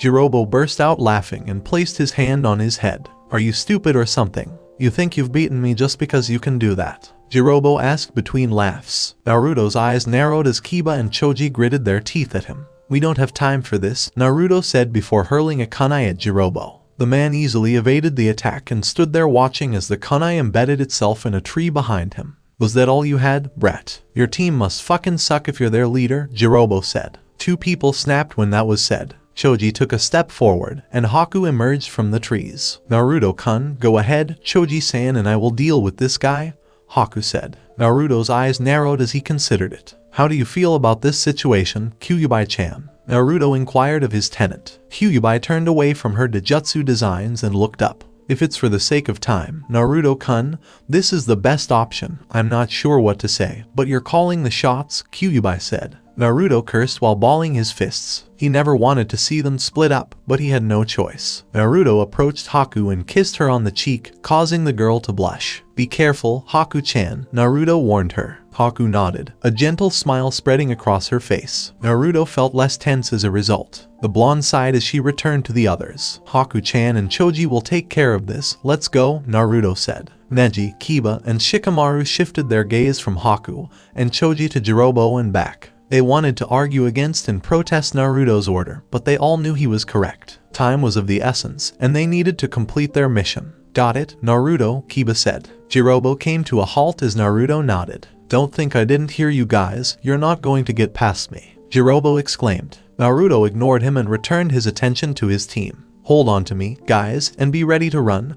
We'll only have him shocked for a few minutes," Naruto said. Everyone wondered what he was up to, but they all obeyed and touched his clothing. Naruto smiled and used his chakra to transport them to the Hiraishin. Naruto threw one of his father's specially made kunai, and they appeared instantly behind Jirobo. Naruto shot off as the Sound Ninja gasped at what they had done. Come on, go now, Naruto exclaimed. Neji, Kiba, and Shikamaru nodded and dashed forward, leaving Haku and Choji behind. Jirobo sighed and returned to his remaining amusement. Well, your shitty leader is full of surprises, isn't he? Jirobo inquired, and Haku smiled her sword. Choji clenched his fists and both of them stared at Jirobo. We'll never forgive you for insulting Naruto, they yelled, and Haku quickly erased the distance between herself and Jirobo. She had been working on her speed while sparring with Kushina. Fighting a Kenjutsu legend was both enjoyable and beneficial. She attempted to slash at Jirobo, but he deflected the blade, much to Haku's surprise. Not bad, Jirobo said, narrowing her eyes. She quickly jumped back to avoid being hit by the Oto Shinobi, but luckily for her, Choji came charging at her and slammed into Jirobo. Haku smiled at Choji's assistance, and while he spun, she did her hand signs. Her sword grew colder and colder as she returned it. Hayaten, Sumatai K's no Ken, yelled Haku as he ran back at Jirobo. Choji slowed down and backed up as Jirobo narrowly avoided Haku's strike. He sweated as he looked around to see only a bunch of ice shards where he would have been.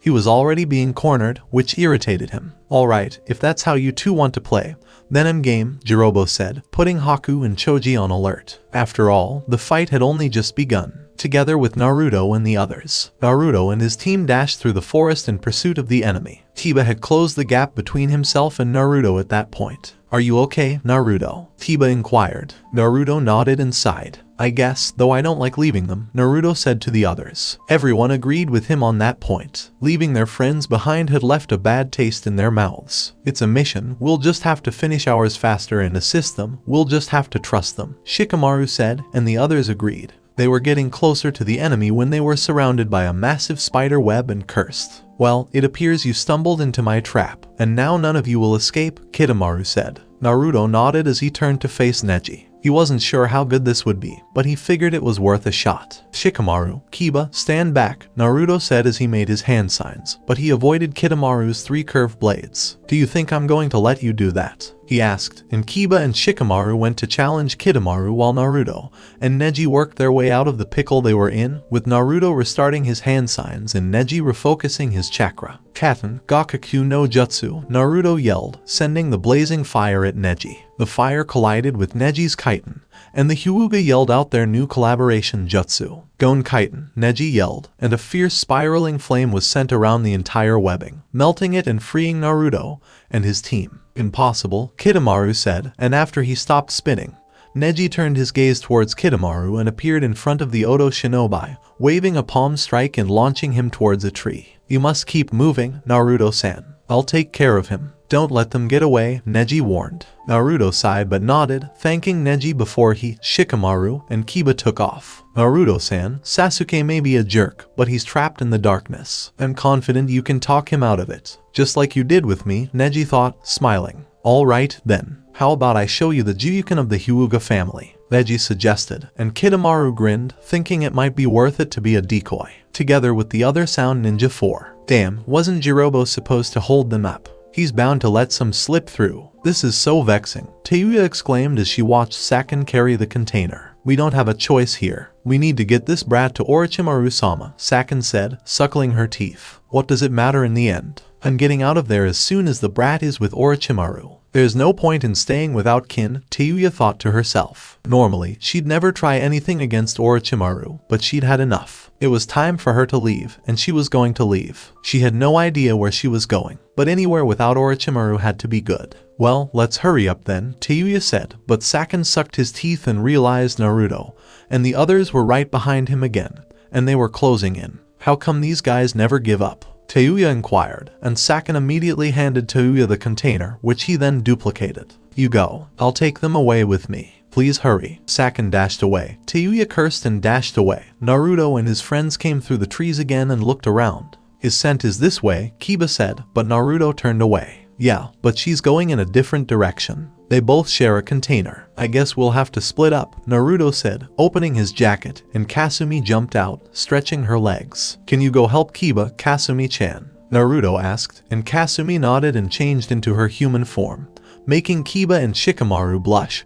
But now wasn't the time for that. Okay, Naruto, Kasumi, Akamaru, and I are on our way out. We'll see you later, Kiba said, dashing off after Saken and Kasumi, while Naruto and Shikamaru turned to each other and nodded for them to continue onward. Together with Haku and Choji, both shinobi were panting and exhausted, but they managed to win. Jirobo's body was lifeless due to a giant slash across his chest and a fierce crater from a punch. Haku could honestly say that she and Choji just barely survived that fight. If Choji hadn't eaten that mysterious red food pill that she saw him take, they might have died. Hello, Haku. They left us a note, Choji told her, as Haku giggled on the floor. What do you think, Choji-san? Haku asked, not really wanting to speak, but she did for the sake of it. Choji smiled as he looked at the wall that read, "Don't die on us and catch up when you can." Choji finished reading, and Haku sighed softly. Hehe, I don't think we'll be going anywhere, Haku sighed, and the two rested in the sunny field.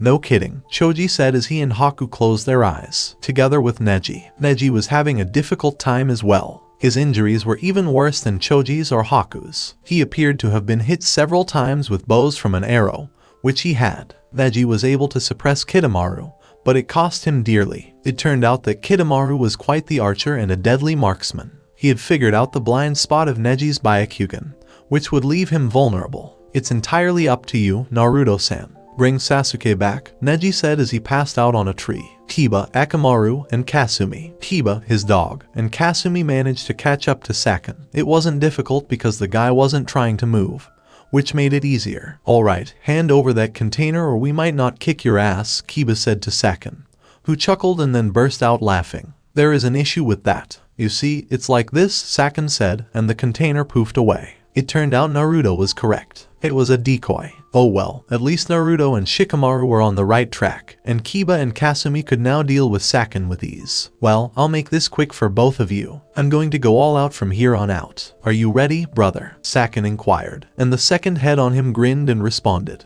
All right, brother, let's show them the terror of Saken and Yukin, the brother said, and the two let the curse mark completely take over their bodies, appearing to be one person but capable of splitting in two. That is a bizarre trick. Kiba and Akamaru used the man-beast clone jutsu to create two Kibas. Die, Saken said as he punched Kasumi, who blocked it and went for a midsection kick to the ribs.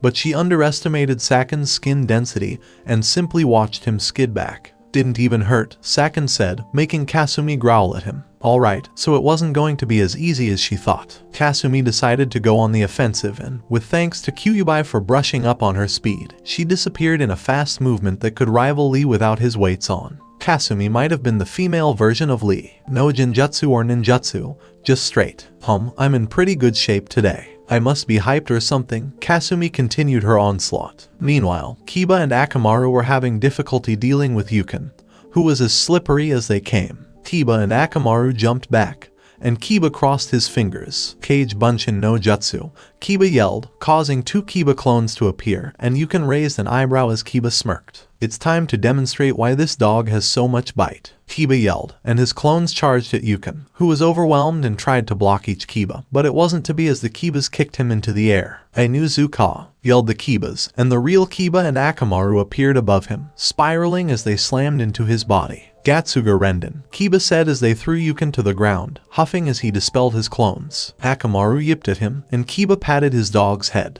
Don't worry, Akamaru. I'm fine, Kiba said, but a chill came over him when he heard a voice behind him. But you won't be there for long, Yukin said, and Kiba shifted his gaze behind him. Yukin slowly began to seep into Kiba's body, and the right side of his body went numb. Damn it, Kiba said, and Akamaru looked concerned. Yukin, who had possessed a portion of Kiba, grinned. Hello, this is my Kekai Genkai. I get to live a portion of my adversary's life. We now have the same shape. Your heart is my heart, Yukin said, gritting his teeth. Meanwhile, Kasumi continued her relentless barrage of attacks on Saken. She was really cutting loose and felt more fluid with her movement. She was able to measure her chakra so that she could do as much damage as she wanted.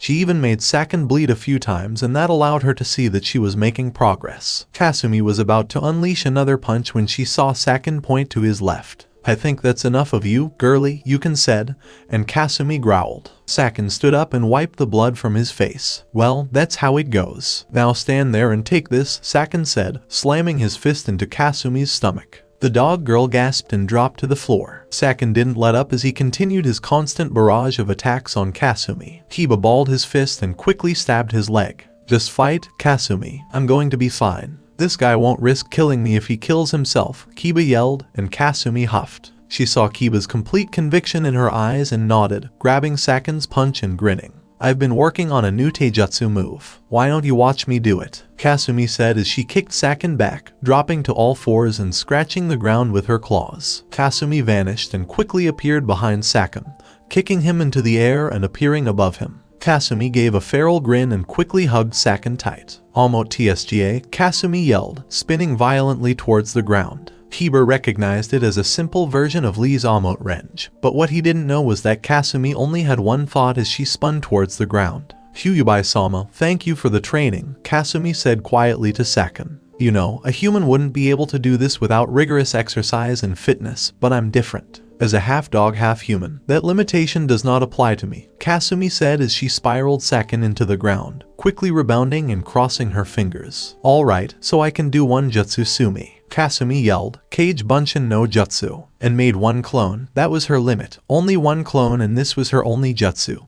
But it had to hold. Alright, let's go, Kasumi said as she and her clone ran at Saken. Kasumi kicked Saken in the air, and the clone kicked him across the plains. Seeing his brother in trouble, Yuken jumped off Kiba's body and ran for his brother. Akamaru, come on. Let us demonstrate them right now. Henge, Kiba yelled, and both vanished in a puff of smoke. Meanwhile, Kasumi and her clone were fighting Saken and Yuken. But they all came to a halt when they heard a growl and turned to see Kiba and Akamaru as a giant two-headed wolf dog. Alright, it's showtime. Move, Kasumi, Kiba yelled, and the dog pair leapt into the air, spinning around and charging at Saken and Yuken. Kiba yelled, Garuga, and Kasumi moved out of the way as Kiba spiraled into Saken and Yuken and tore through their bodies. What in the world was that? Yuken pondered, and Kiba decided to speak. This is our evolution. We move so fast that we can't see, but we can smell you perfectly. You have some of my blood on you. And that's enough, Kiba said before charging again. But Saken and Yuken bit their thumbs. Garuga, Kiba yelled and pursued them again, while Kasumi performed a TSGA and piggybacked on Kiba's technique to improve her own. The severe spiraling winds were mixed into her own, and Kasumi's TSGA was now more than double the strength of a regular Gatsuga. Kasumi yelled, Zeti TSGA, and the three attacked Saken and Yuken, but the two brothers slammed their hands on the ground. Rashomon, they yelled, and a large Oni gate appeared between them, Kiba and Kasumi. That wall is impenetrable. Nothing can break it, Saken and Yuken said as Kiba, Akamaru, and Kasumi slammed into the wall, and didn't stop. They were going to break it one way or another. Saken and Yuken began to sweat when they saw how the wall was cracking. Not that's possible, Yuken said as Kiba and Kasumi tore through the wall. They gasped and tried to evade the incoming drill-like attack, but they were too slow and were hit right on with it again. Kiba, Akamaru, and Kasumi poured all their chakra into the attack and swiftly sent the brothers flying.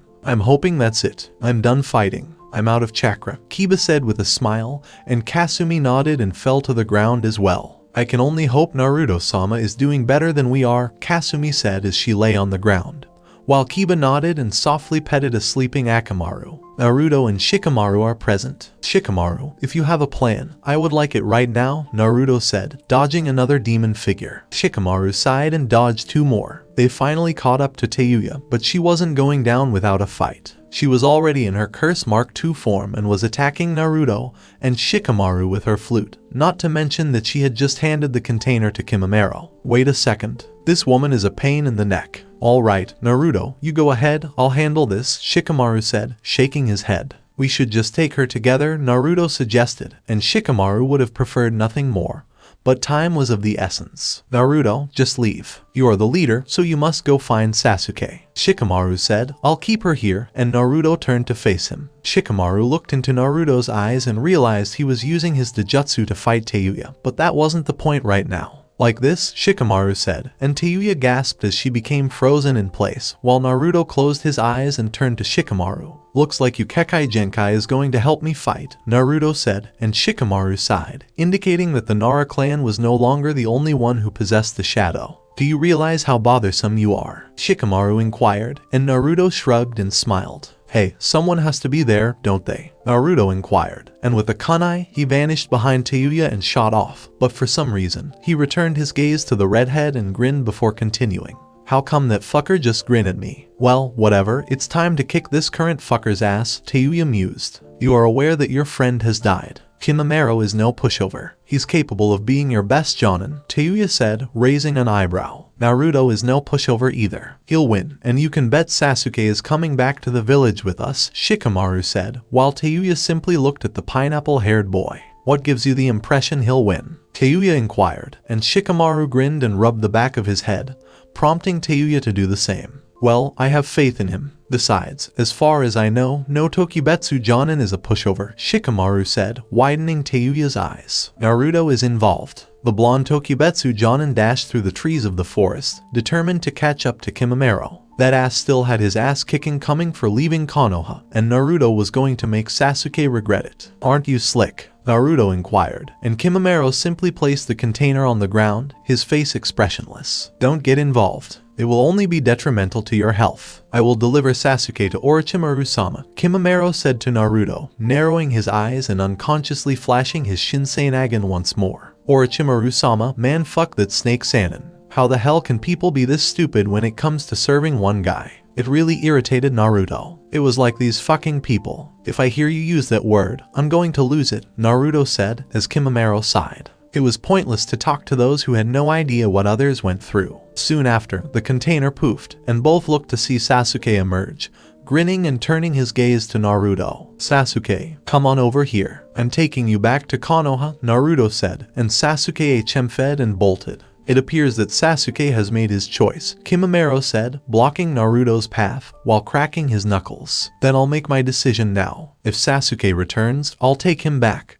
But if he doesn't, I'll take his ass back by force if necessary, Naruto said as Kimimaro narrowed his eyes. You'll never get past me, he said, allowing the curse mark to cover half of his face. Naruto went through his hand signs and gripped his right hand, which began to cackle and chirp with lightning while Naruto grinned. Then I'll beat you down until I can pass you, Naruto declared before charging at Kimimaro. With his Chidori blazing in his hand, Naruto yelled at Kimimaro. He was losing ground on Sasuke, and the blonde was not letting the damned emo get away from her. Move, Naruto yelled, slamming the Chidori into Kimimaro, who widened his eyes when he saw the enemy nin blocked his attack with what Naruto saw as an arm full of bones, causing the blonde to narrow his eyes at Kimimaro. What is that, Kyuubi-chan? Naruto asked, and Kyuubi looked at the sound shinobi and his arm. That's a Kaguya clan member. They were notorious Kekai Genkai users. Their bones were quite unique. If lost, then their bones can replace others in an instant. I remember their clan being wiped out due to too many wars to expand their power. I never thought I'd see another one, Kyuubi said, and Naruto looked at Kimimaro. Well, it appears you're tougher than I thought, Databeo, but I'm not done with you, Naruto said, crossing his fingers. Kage Bunshin no Jutsu, Naruto yelled, and dozens of clones appeared, and Kimimaro assumed a defense taijutsu stance. There are quite a few clones, Kimimaro remarked to himself. If nothing else, he had to admit that Naruto was intrigued by how much chakra the blonde possessed. One Naruto clone took a step forward, cracking his knuckles. Charge, yelled the clone as everyone ran after him. Kimimaro narrowed his eyes, and he was soon overwhelmed by the sheer number of clones. Tsubaki no Mai, Kimimaro said, and the clones began to vanish as Kimimaro used a long boned sword and swift movements to slash through the clones with little to no difficulty. To Naruto, it only demonstrated Kimimaro's true abilities as a shinobi, which the blonde had to respect, but now wasn't the time. Naruto noticed Kimimaro closing in on him, and the blonde was about to counter, but sand came between them, forcing Naruto and Kimimaro to back up. Naruto turned to look at the wise man who had interrupted their fight, but he suddenly smiled. He only knew one other person who used sand besides himself. Gaara, exclaimed Naruto as Gaara approached him. It's not like you to hold up Naruto Uzumaki. Go ahead. I'll take care of him, Gaara said, making Naruto laugh. Kimimaro and Gaara were perplexed as to how the blonde could laugh when they were in a hurry. Oh, I already left. I'm just a Kai Bunshin. I left a long time ago, Naruto said, causing Kimimaro's eyes to narrow. Naruto passed him when? He wasn't certain, but it didn't matter right now. Now was the time to take on both Gaara and Naruto's Kai Bunshin at the same time. Well, then, dispel, and I'll take care of this, Gaara said, but the Naruto clone wasn't having it. This was his fight as much as Gaara's, and Naruto knew somewhere deep down that Kimimaro wasn't an all-around bad guy, just mixed in with bad company. I'm sorry, Gaara, but I'm not moving back. You want to know why?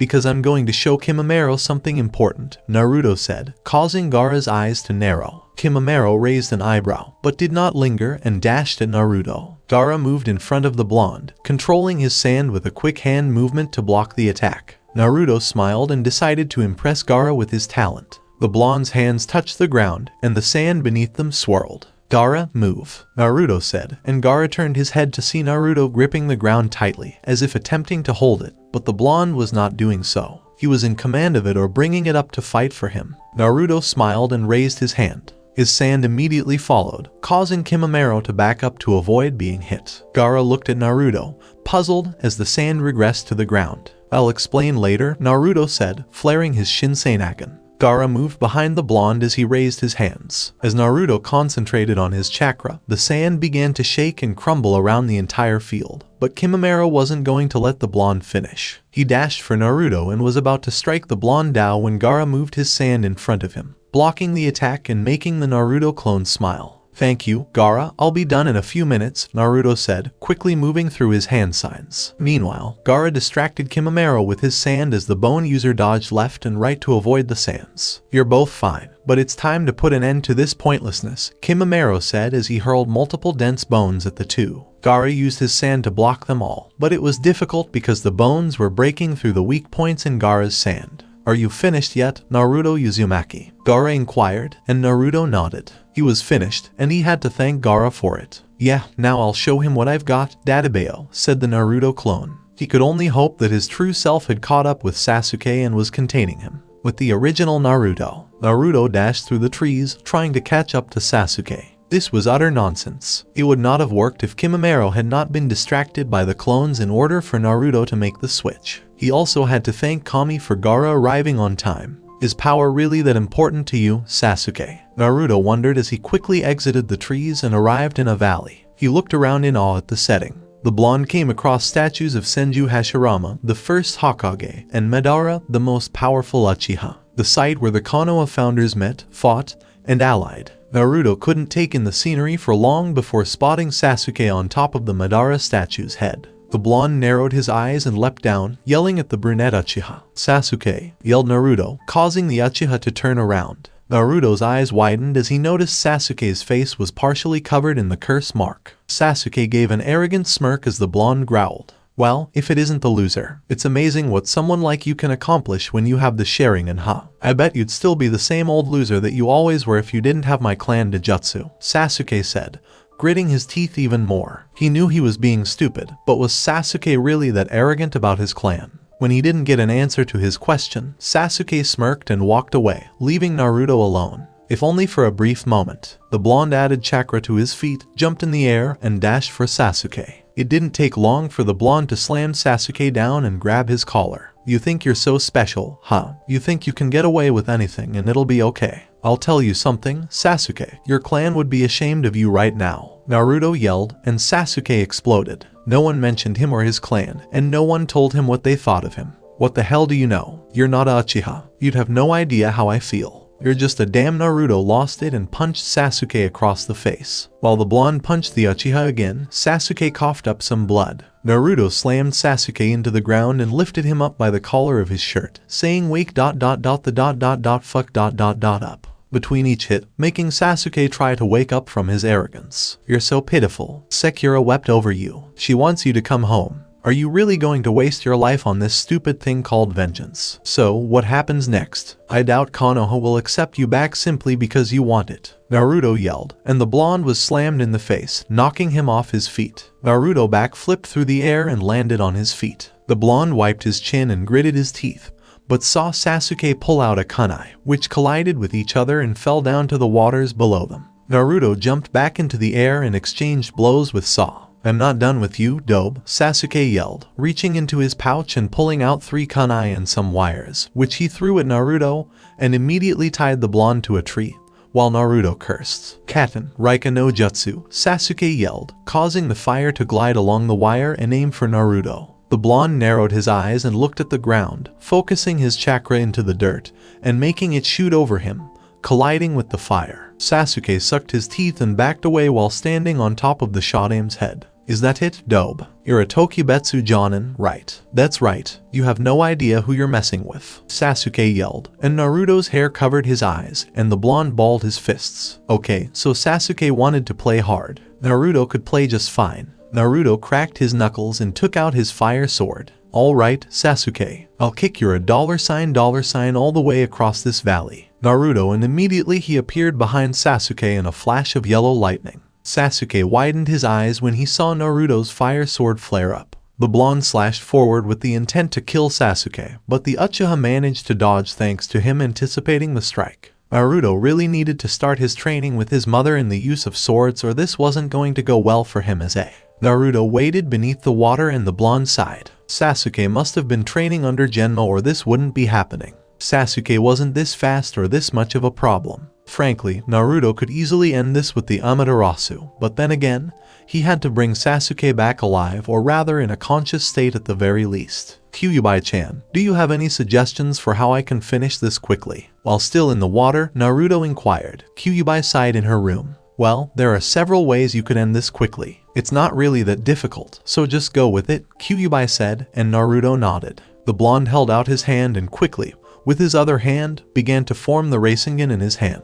He did it as quickly as he could, and the blue sphere began to take form. Also, because he was in the water, Naruto noticed that the swirling of his Rasengan was making the waters around him swirl. What's that grin, Naruto-kun? Are you going to do something stupid? Kyuubi inquired. Naruto's grin widened as the blonde swam lower into the water. Air wasn't an issue right now, so it could wait. When the blonde got low enough, he quickly formed the newest addition to his Rasengan arsenal. Chiketsu Rasengan, Naruto yelled, and the water immediately began to twist and turn violently in the shape of a whirlpool. Naruto grinned, having just created a new Suten Jutsu courtesy of his mother's home in Uzu no Kuni. As the ocean began to twist and turn, Naruto yelled, Suten Kairi Dai Konrin. Meanwhile, Sasuke was looking down at the water, waiting for Naruto to appear, but then he saw the tides twist and turn in a violent shape and Sasuke was ready for anything. But he wasn't ready for when Naruto instantly appeared behind him with a grin on his face and smashed Sasuke in the stomach, sending the brunette Uchiha into the raging whirlpool. Katen, Garyu no Hanu, Naruto yelled, blowing a fierce fire into the water. The combination of heat and cold created a thick mist, but that wasn't what Naruto was after. Sasuke coughed and struggled against the strong current of the waves that crashed at him as he was tossed and turned, having to use all of his energy just to stay afloat. What the hell happened? Sasuke was perplexed when he heard Naruto yell at the top of his lungs. How about the water, Sasuke? I reheated it for you. Stay in there too long, and it's not just your neck that'll have a mark on it, Naruto warned, and Sasuke panicked. He threw out a kunai and attached it to some wire, twisting it and flinging it to a ledge.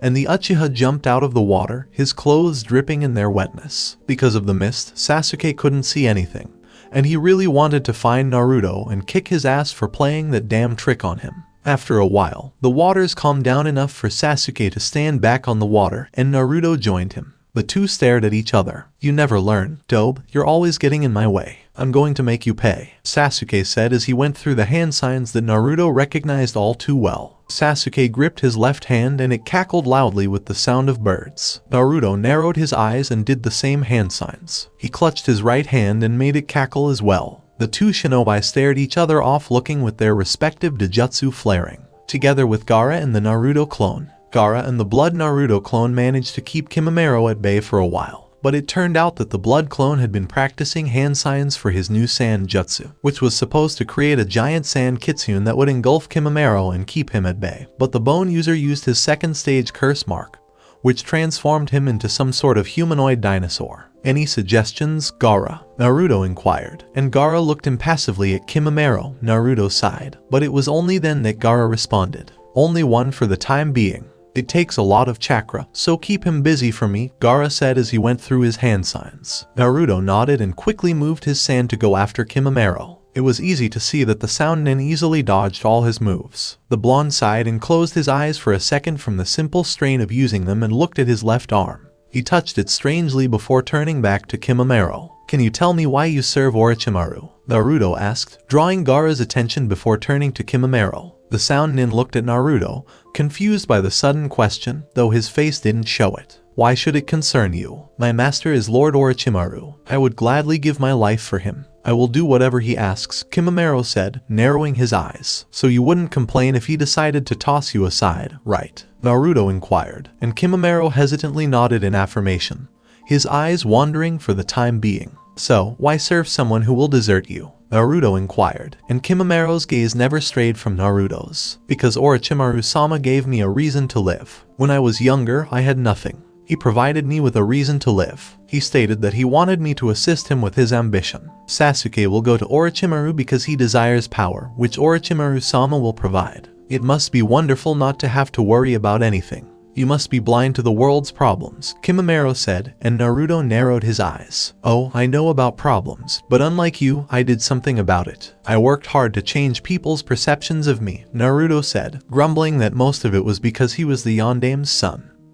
But that was beside the point at the moment. So, now that Sasuke is gone, you're meaningless, right? Naruto asked, but Kimimaro was tired of the questions and dashed at Naruto. The blonde widened his eyes and immediately went to intercept Kimimaro. He had his eyes closed and before long they flared with the Byakugan. Kimimaro didn't stop, but Naruto was on him. The blonde shifted his stance and moved his feet apart. You're in the zone of my 8 trigrams, Naruto said, and before Kimimaro could react, Naruto hit him twice, 4 times, 8 times, 16 times, 32 times, and 64 times. Hack Rokugian Show, Naruto yelled, sending Kimimaro flying back a few feet.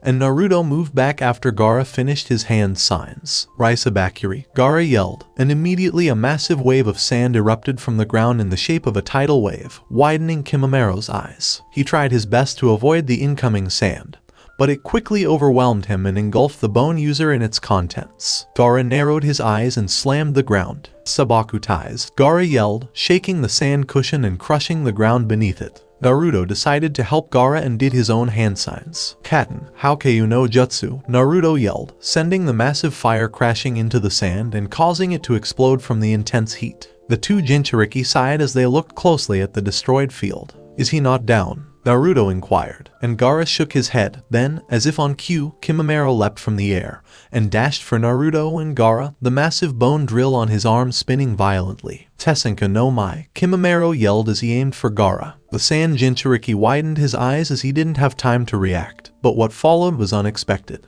Naruto jumped in front of Gaara and took the hit, much to Gaara and Kimimaro's surprise. Naruto grinned and winced at the pain. Your bones are strong. I believe you stated that they are tougher than steel, so I figured it was the best defense. I think I just made it in time. How do you have my bloodline? I've never heard of such a thing.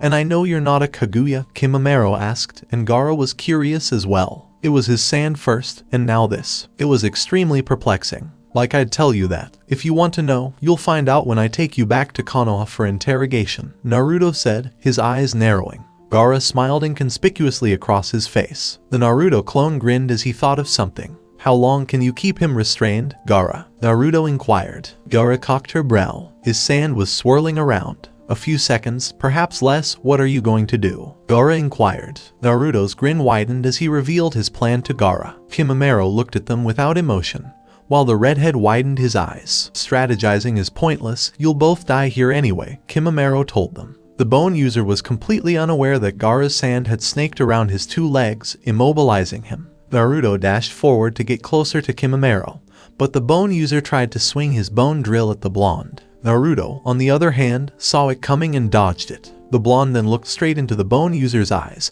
and the last thing Kimimaro saw was Naruto's Manjikaiu Sharingan. Kimimaro's surroundings took an unusual turn when he found himself in the dark. Naruto stood beside him, and the blonde simply smiled. Kimimaro narrowed his eyes and dashed at Naruto, piercing the blonde's chest with a quick strike. To his surprise, Naruto vanished, leaving behind a fire that severed Kimimaro's right arm. Naruto reappeared behind him, grinning. This is Tsukuyomi Kimimaro, and just like Itachi Uchiha, I have control over time for the next 72 hours. I don't think you need to know what I could do to you if you get trapped in here, Naruto said, and Kimimaro glared at the blonde. Naruto sat on the ground, and the 2 shinobi were soon met with a simple landscape. Naruto lay on the ground as Kimimaro kept his distance from the blonde. Hey, it doesn't matter if you're afraid of me or not. You're not leaving here for 72 hours my time. So you can either fight and get burned to a crisp, or you can just relax for a while, and we can talk this out, Naruto told him. Kimimaro squinted at Naruto, trying to figure out the blonde's game, but he recognized the truth in Naruto's words. He had been trapped in the Genjutsu and was at the mercy of the blonde at the time, so Kimimaro did exactly what Naruto told him to do. He sat down, but his gaze remained fixed on the blonde Tokubetsu Jonin, featuring the real Naruto and Sasuke. As they traded blows, Naruto and Sasuke huffed. Naruto had to curse the fact that he had a Kai Bunshin out and that whatever that clone was doing was draining his chakra. Naruto's movements were becoming slower than Sasuke's. That Chidori duel had taken a toll on Naruto, but the blonde would be damned if Sasuke beat him at anything, so Naruto persevered.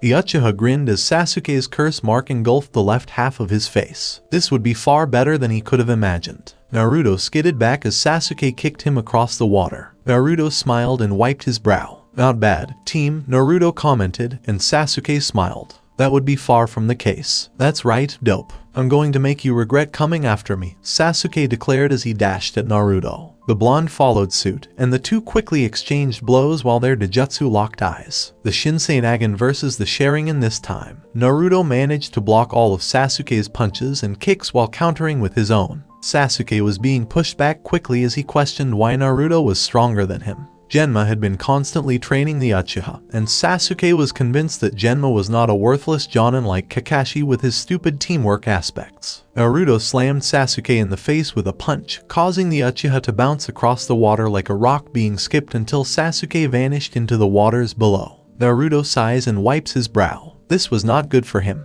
His use of the Hiraishin to help him catch up had depleted him considerably. His fight with Kimimaro was, and continues to be, causing him to lose chakra. And his fight with Sasuke was taking longer than he had hoped. Naruto wanted to use the Tsukuyomi on Sasuke and simply make the Uchiha pass out, but that wasn't a good idea right now. Naruto-kun, I know what your clone is up to. It used the sand to collaborate with the Ikibai Jinchuriki, and he also has Kimimaro trapped in the Tsukuyomi, which is why it's so chakra taxing on you, Kyuubi announced her presence. Naruto sighed and cursed. That was absolutely perfect. Naruto was jolted awake when he saw a massive fireball launch at him, and the blonde gasped and dodged, some of his hair burning. Naruto was kicked into the air by Sasuke, who appeared behind him. The blonde saw what was going to happen and quickly turned around. Sasuke grinned, and Naruto was taken aback when Sasuke grabbed him and wrapped his legs around Naruto's neck. Hayabusa Otoshi, yelled Sasuke before slamming Naruto headfirst into the ground. He huffed and tossed Naruto's body into the water, where it floated for a few moments. Kyuubi-chan, you'll hate me, but I need your chakra. I'll deal with the consequences later. But I really need it now, Naruto said mentally, causing Kyuubi to narrow her eyes. She was aware that Naruto was aware of the effects of using her chakra, but she could see he had a valid point. With the chakra he used just to catch up to Sasuke, it was no surprise that the blonde was exhausted.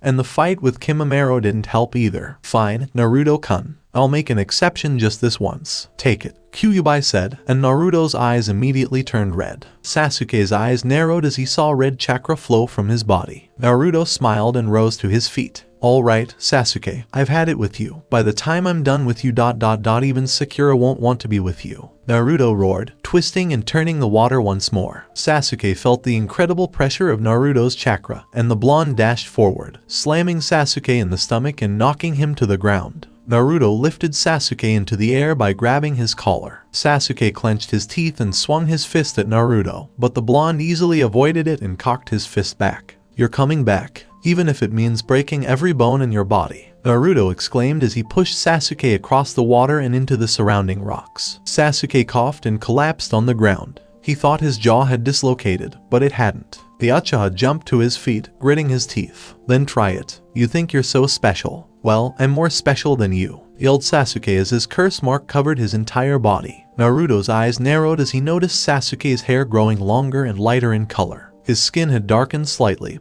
and he had wings sprouting from his back. Naruto widened his eyes and snarled. Sasuke performed his hand sign and exhaled a deep breath. Katen, Raika no Jutsu, yelled Sasuke, directing the fire at Naruto. The blonde drew his hands together and narrowed his eyes at the approaching fire. Raiden, Kaminari Cage, Naruto yelled, and lightning struck the fierce fire, blinding Naruto and Sasuke to the intense explosion. Sasuke grinned as the explosion was closest to Naruto. "Take that dope," Sasuke said, but then he widened his eyes when he saw Naruto's form in the smoke and the blonde doing more hand signs. Naruto held out his left hand while gripping his right with the Chidori. This was new to him, but he wanted to give it a shot, so he did. Naruto's left hand began to swirl, and the blonde smiled. Chidori in the right hand, Rasengan in the left, Naruto said as the two jutsus swirled and cackled on his hands. They were both powered by Kyuubi's chakra, turning the Rasengan and Chidori purple. Sasuke cursed and went through his own hand signs quickly. "Chidori!" yelled Sasuke as the cackling raged around his arm.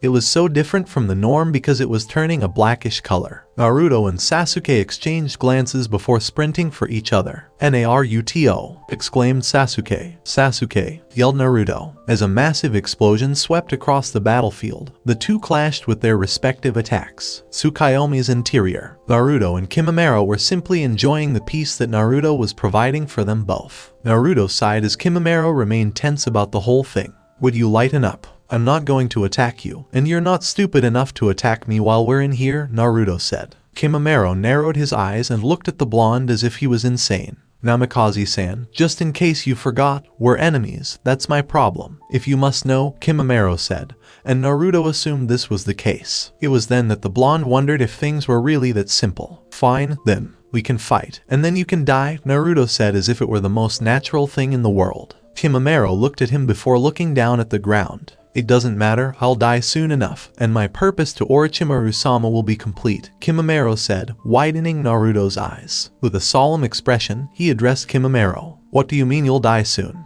"You look fine," Naruto said, and Kimimaro's face softened from sternness to slight appreciation for Naruto's concern, even though it wasn't required. "I have a disease that is destroying me. It will take my life soon. I've been on some medication, but it only stalls. I don't think there is a cure," Kimimaro explained, and Naruto returned his gaze to the field. "So why are you wasting your life serving that pedo? You should find your own reason for living," Naruto said, and Kimimaro shrugged. "Orochimaru-sama is my reason for living. I don't need anything else," Kimimaro told Naruto, and the blonde sighed again. "So, if Orochimaru abandons you to die without a care in the world, you simply would?" Naruto inquired. Kimimaro immediately nodded in agreement. Naruto was taken aback by how quickly Kimimaro responded to that. "You know, you remind me of Haku. She was like you when I first met her," Naruto said, raising an eyebrow at Kimimaro. Naruto smiled and chuckled shortly after. "She told me about her mother and father, and how they died as a result of the Kiri bloodline purges. She found Zabuza, and like you, she thought she was just a tool to be used. I told her that the only way you can show respect to someone for saving your life is to live your life the way you should. With no regrets," Naruto told Kimimaro. The bone user looked at the ground, as if he was having difficulty processing Naruto's words. "Lord Orochimaru saved me from my lonely life. It's not so easy to simply move on like that," Kimimaro said, and Naruto laughed. As he turned to face Naruto, Kimimaro wondered what was so amusing. "No one is saying it has to be easy. I've been saved by a lot of people my entire life, and I do owe my life to them, but I'm not their tool. I live my life just like they do, and so should you," Naruto said, his eyes widening slightly. These were the words he should have heard as a child, and Naruto's words moved him slightly. "At the very least, I believe you should live for someone other than yourself. Why is living for yourself such a difficult concept for you?" Naruto inquired. Kimimaro gave him a stern look for a split second, but he couldn't keep it. "Perhaps I'm just too weak. Perhaps that's why Lord Orochimaru sent me here, so I wouldn't be a bother to him anymore. With my disease, I guess it was only a matter of time," Kimimaro reasoned as he looked down to the ground once more. "Exactly. When you were sent to find Sasuke, he abandoned you, so you're free of him now. You can't get something back once you've abandoned it. The same is true for Orochimaru. Kimimaro-san, you should accompany me to Konoha. I can tell you're not a bad person, so stop hanging out with bad people," Naruto said, and Kimimaro immediately shook his head. "I must decline Namikaze invitation. Sans as one of Orochimaru's elite guards, I've committed far too many crimes. Furthermore, my disease will take my life within the next hour or so. There's nothing you can do for me," Kimimaro said, and Naruto rose to his feet and turned to face Kimimaro. "If you're concerned about those crimes, just provide us with information on Orochimaru, and Tsunade Bachin will take care of it.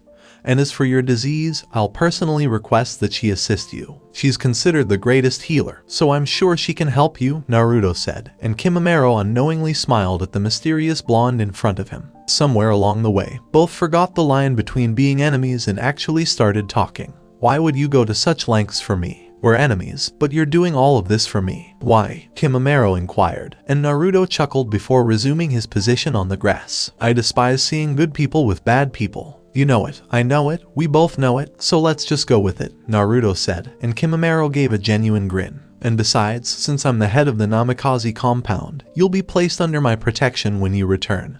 No doubt I'll be giving Tsunade Bachan more paperwork. But it's okay, Naruto said with his trademark grin. Kimimaro looked at Naruto, then at the fake sky. You know how strange you are, Kimimaro inquired, causing Naruto to chuckle. I suppose I am, Naruto said, and the blonde soon noticed his Tsukuyomi ending, not to mention he felt weak. Kimimaro noticed and turned to his new reason for living, which might have been sudden for him, but he figured Naruto would be a much better master than Orochimaru, and if all went well, Kimimaro could serve Naruto for a long time. What's the matter, Namikaze-sama? Kimimaro inquired, drawing a glare from Naruto. Not you, either. Sigh, it appears that I passed out. Too much chakra was expended in catching up to you and the team. Do you realize how difficult it is to fight someone without killing them? Damn you, Imo. If you really want to change, Kimimaro, I'll take you. If Orochimaru doesn't see your utility, I do. It's time to choose Kimimaro, Naruto said before disappearing. They hadn't even been in the Tsukuyomi for 36 hours when the Tsukuyomi broke and the Naruto blood clone dissolved into the ground. Gaara watched as the Naruto clone vanished and the sand around Kimimaro vanished. It wasn't long before the bone user was conscious and his eyes adjusted to the sunlight. The Tsukuyomi felt so real to him, but that wasn't the point right now. Naruto-san. Kimimaro dashed off in a hurry, leaving Gaara in the field until everything caught up with him, and he dashed off after Kimimaro towards Naruto's position, along with Naruto and Sasuke. Naruto huffed as he looked at Sasuke's unconscious form, and the blonde chuckled when he realized he had more power in his technique. Naruto grinned and grabbed Sasuke before flinging the Uchiha over his shoulder. Damn you, ass, making us travel all the way out here to find you. Now comes the long journey of transporting you back. I'd hurry Shin if I had the chakra to use it, which I don't because of you, Naruto said with a smile, turning to walk away. But his vision blurred and the blonde fell to the ground. Okay, maybe that was a bit more chakra than I thought. Naruto forced himself to stay conscious, but luck was not on his side as he heard some chuckling at him. Naruto narrowed his eyes and didn't even have to turn around to know the pain in the ass that had just appeared. It appears I was mistaken about Naruto. You must have some ninja talent to beat Sasuke, the person said, and Naruto sighed. I am a Tokubetsu Jonin. So Kabuto, I guess Orochimaru was too late to get his boy toy, Naruto said, turning to see Kabuto approaching him. It's a shame Orochimaru-sama couldn't save Sasuke in time, but the Uchiha will be in his possession. Now I hate to be here any longer than I should, but hand over Sasuke right now and I promise to bury you when you die, Kabuto said, adjusting his glasses. Naruto cursed his luck of being tired, even too tired to try and get Kyuubi. I don't believe so, Kabuto team. This ass is coming back with me, and if you don't like it, well, tough, Naruto said, to which Kabuto laughed. You believe you have the ability to do anything. You can barely stay awake, let alone stand. It would be so simple to get rid of you and take Sasuke to Orochimaru-sama right now, Kabuto said, making a chakra blade. Naruto narrowed his eyes and gritted his teeth before a painful grin. Well, then, what are you waiting for? Naruto inquired, and Kabuto charged at the blonde. Naruto was exhausted, and his chakra was nearly depleted. He had no way out, and the blonde closed his eyes. Naruto-san. Naruto opened his eyes and saw Kimimaro block Kabuto's chakra blade, and the blonde smiled, knowing he was correct about Kimimaro. On that note, Naruto fell into the water and passed out. What are you doing, you ungrateful bastard, Kimimaro? Do you ever forget what Orochimaru-sama has done for you? Kabuto inquired, while Kimimaro narrowed his eyes and glared at Orochimaru's medic nin. I'll never forget Kabuto-san, but I'll move on. Orochimaru is no longer interested in me, but he is intrigued by this mysterious blonde. This child serves a purpose and gives me a reason to live. I will serve him now, Kimimaro said as Kabuto narrowed his eyes, and the medic nin backflipped as Kimimaro blocked his path to Naruto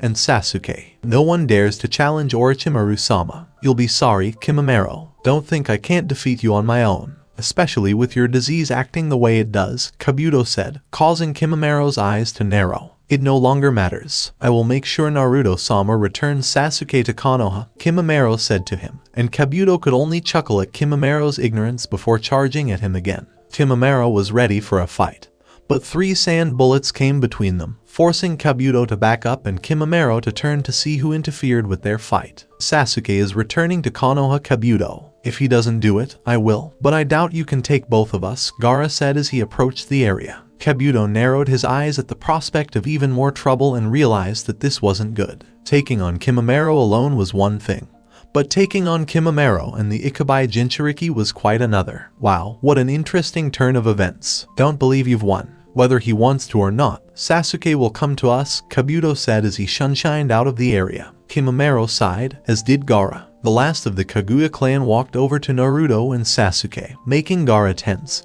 but he relaxed when Kimimaro plopped the 2 on his back and turned to Gaara. I'm taking them back to Konoha. I doubt I'd make it far without some outside help, so I'll need either you or someone else, Kimimaro said, and Gaara looked at him with an emotionless face.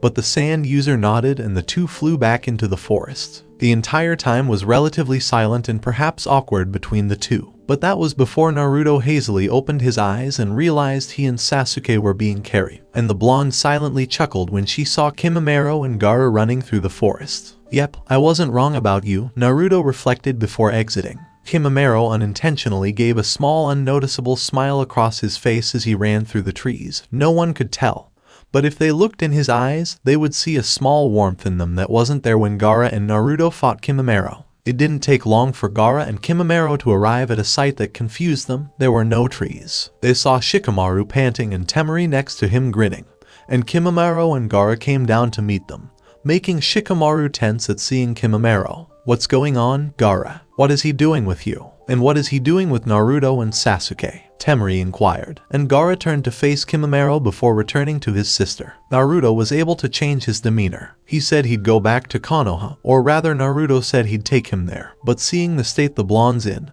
well, you can guess, Gaara said, making Temari and Shikamaru widen their eyes. After all, Naruto was always the unpredictable and troublesome blonde that everyone grew to like. At least you have Sasuke, Shikamaru said to them. Now we won't have to hear Sakura scream at the top of her lungs. Temari laughed at him, and soon Kankuro appeared, Kiba with one arm over his shoulder for support, Akamaru sleeping on Kiba's head, and Kasumi resting on his hands. I heard everything. That's also similar to Naruto. Hehe, I can only imagine the expressions on people's faces, Kiba said, a painful smile on his face. Hey man, stop talking, you're already pretty banged up. Though you look nice in comparison to those 2, Kankuro said, staring at Naruto and Sasuke on Kimimaro's back. The Kaguya member looked down and saw Teuya passed out on the trees. He quickly shot down to the ground, and everyone followed. Teuya groaned, while Temari grinned. Not bad, huh? I did it myself, Temari said, clutching Shikamaru, while the genius Nara sighed and rubbed the back of his neck. Troublesome woman, you really don't understand what it means to hold back. You didn't have to do all that, you know, Shikamaru said, earning him a slap on the back of the head.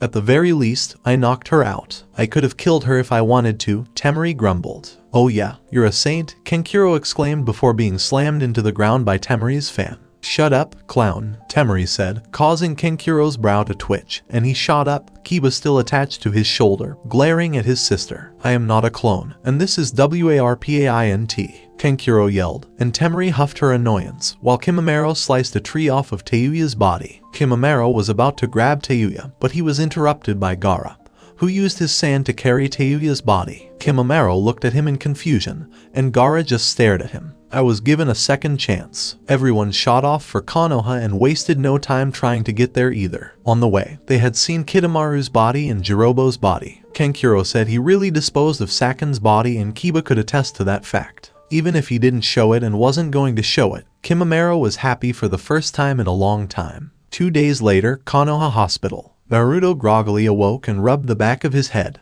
He had never been so sore and tired, and the blonde looked at the ceiling before turning his head to see Sasuke completely out cold next to him. Naruto-sama, you're awake? A voice said, and Naruto turned to see Kimimaro sitting next to him in a chair. Naruto got out of bed and leaned against the wall. What happened, Kimimaro? Naruto inquired, patting Naruto on the shoulder and rising to his feet. We returned you and Sasuke to Konoha. You should have been there. We had so much trouble convincing your Hokage that I had changed. Tsunade lunged at Naruto and squeezed the life out of the blonde. She fixed you up and was about to send me to prison, but I never left your side and said I would go when you woke up, Kimimaro said.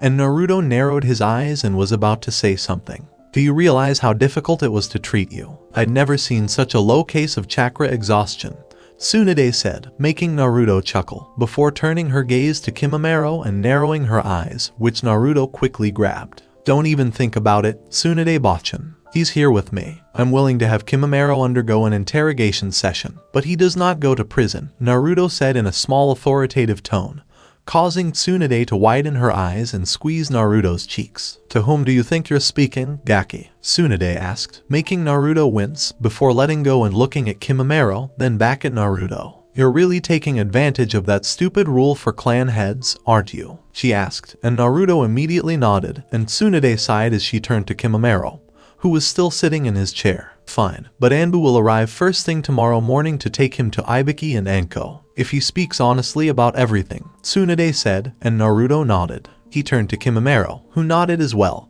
and she was about to leave the room when Kimimaro stopped her. How about Teuya? Tsunade narrowed her eyes and turned around. Naruto remembered the redhead and had no idea she was still alive. She had the most colorful vocabulary of anyone he had ever met, which reminded him of his mother and Tsunade in a way. She's fine for the time being. We treated her and she is now only in a slight coma. She'll wake up when she's ready. However, you are fortunate. She might have died if you were even a day late, Tsunade said, making Kimimaro look at the ground. How about everyone else? Naruto inquired, as Tsunade sat in a chair with her hands on her lap. Haku and Choji are doing well. They suffered a few serious injuries and mild chakra exhaustion, but they made it and are now resting in their rooms. Neji's injuries were more severe, but he is fine as well. He is still unconscious, but he will soon awaken. Kasumi, as you can see, is fine. She's sleeping soundly next to you, Tsunade said, and Naruto turned to see the dog girl curled into a ball, her body rising and falling with her breathing. The blonde took Kasumi into his arms and grinned as he watched her adjust to the sudden warmth she felt against Naruto's body. What about Kiba and Shikamaru? Says the narrator, Naruto asked, and Tsunade nodded, telling him to calm down for a few seconds. I was just about to say that. Kiba and Akamaru are also in good health. They are still recuperating from their battle. Kiba was severely injured and suffering from chakra exhaustion. It was a miracle he survived, but he did. Shikamaru escaped with minor injuries and chakra exhaustion. You were the worst case, which was partly my fault because you had this mission right after your fight with Akira the day before, and I assume you were still exhausted from that. Tsunade stood up and walked over to Naruto, saying, Gaara and the others are still here simply waiting for you all to get up. Mission accomplished. Naruto Uzumaki Namikaze, Tokubetsu Jonin. You and your team were successful in retrieving Sasuke Uchiha. Excellent work. You will all receive your pay throughout the week, and you will all have a vacation until you are able to resume duty, Tsunade said, and Naruto smiled before turning to Sasuke. How about him? Naruto inquired, and Tsunade turned to face the final Uchiha. He's currently being discussed. We're just lucky he didn't end up in the hands of Orochimaru. You still need to rest, Naruto. Kimimaro stated that he would accompany you for the time being. Ofu was concerned about you as well. You should check with her when you're feeling better, Tsunade said as she was about to leave. Wait a minute, Tsunade-bachan, Naruto said as Tsunade turned around, and Naruto grinned at Kimimaro. Do you believe you can assist Kimimaro? He told me that he has a disease and that he might die, but I know you can heal him, so I was hoping you might be able to do something about that, Naruto said, as Tsunade rubbed the bridge of her nose. Alright, once Kimimaro has checked in with Ibiki, I'll examine him with Shizune and the other medic nin.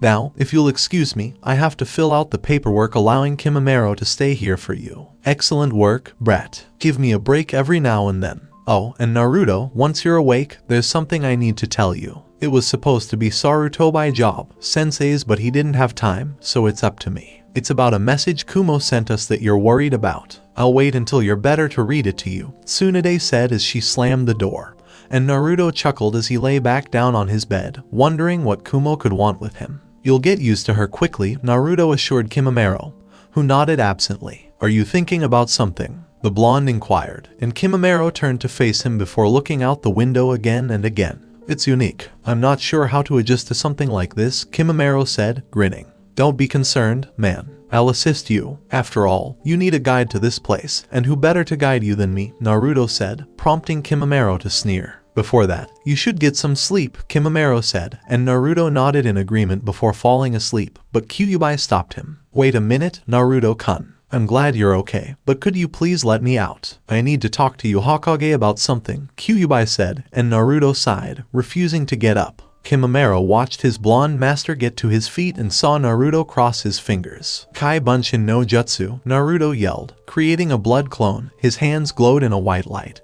which he slammed into the blood clone seal on its stomach.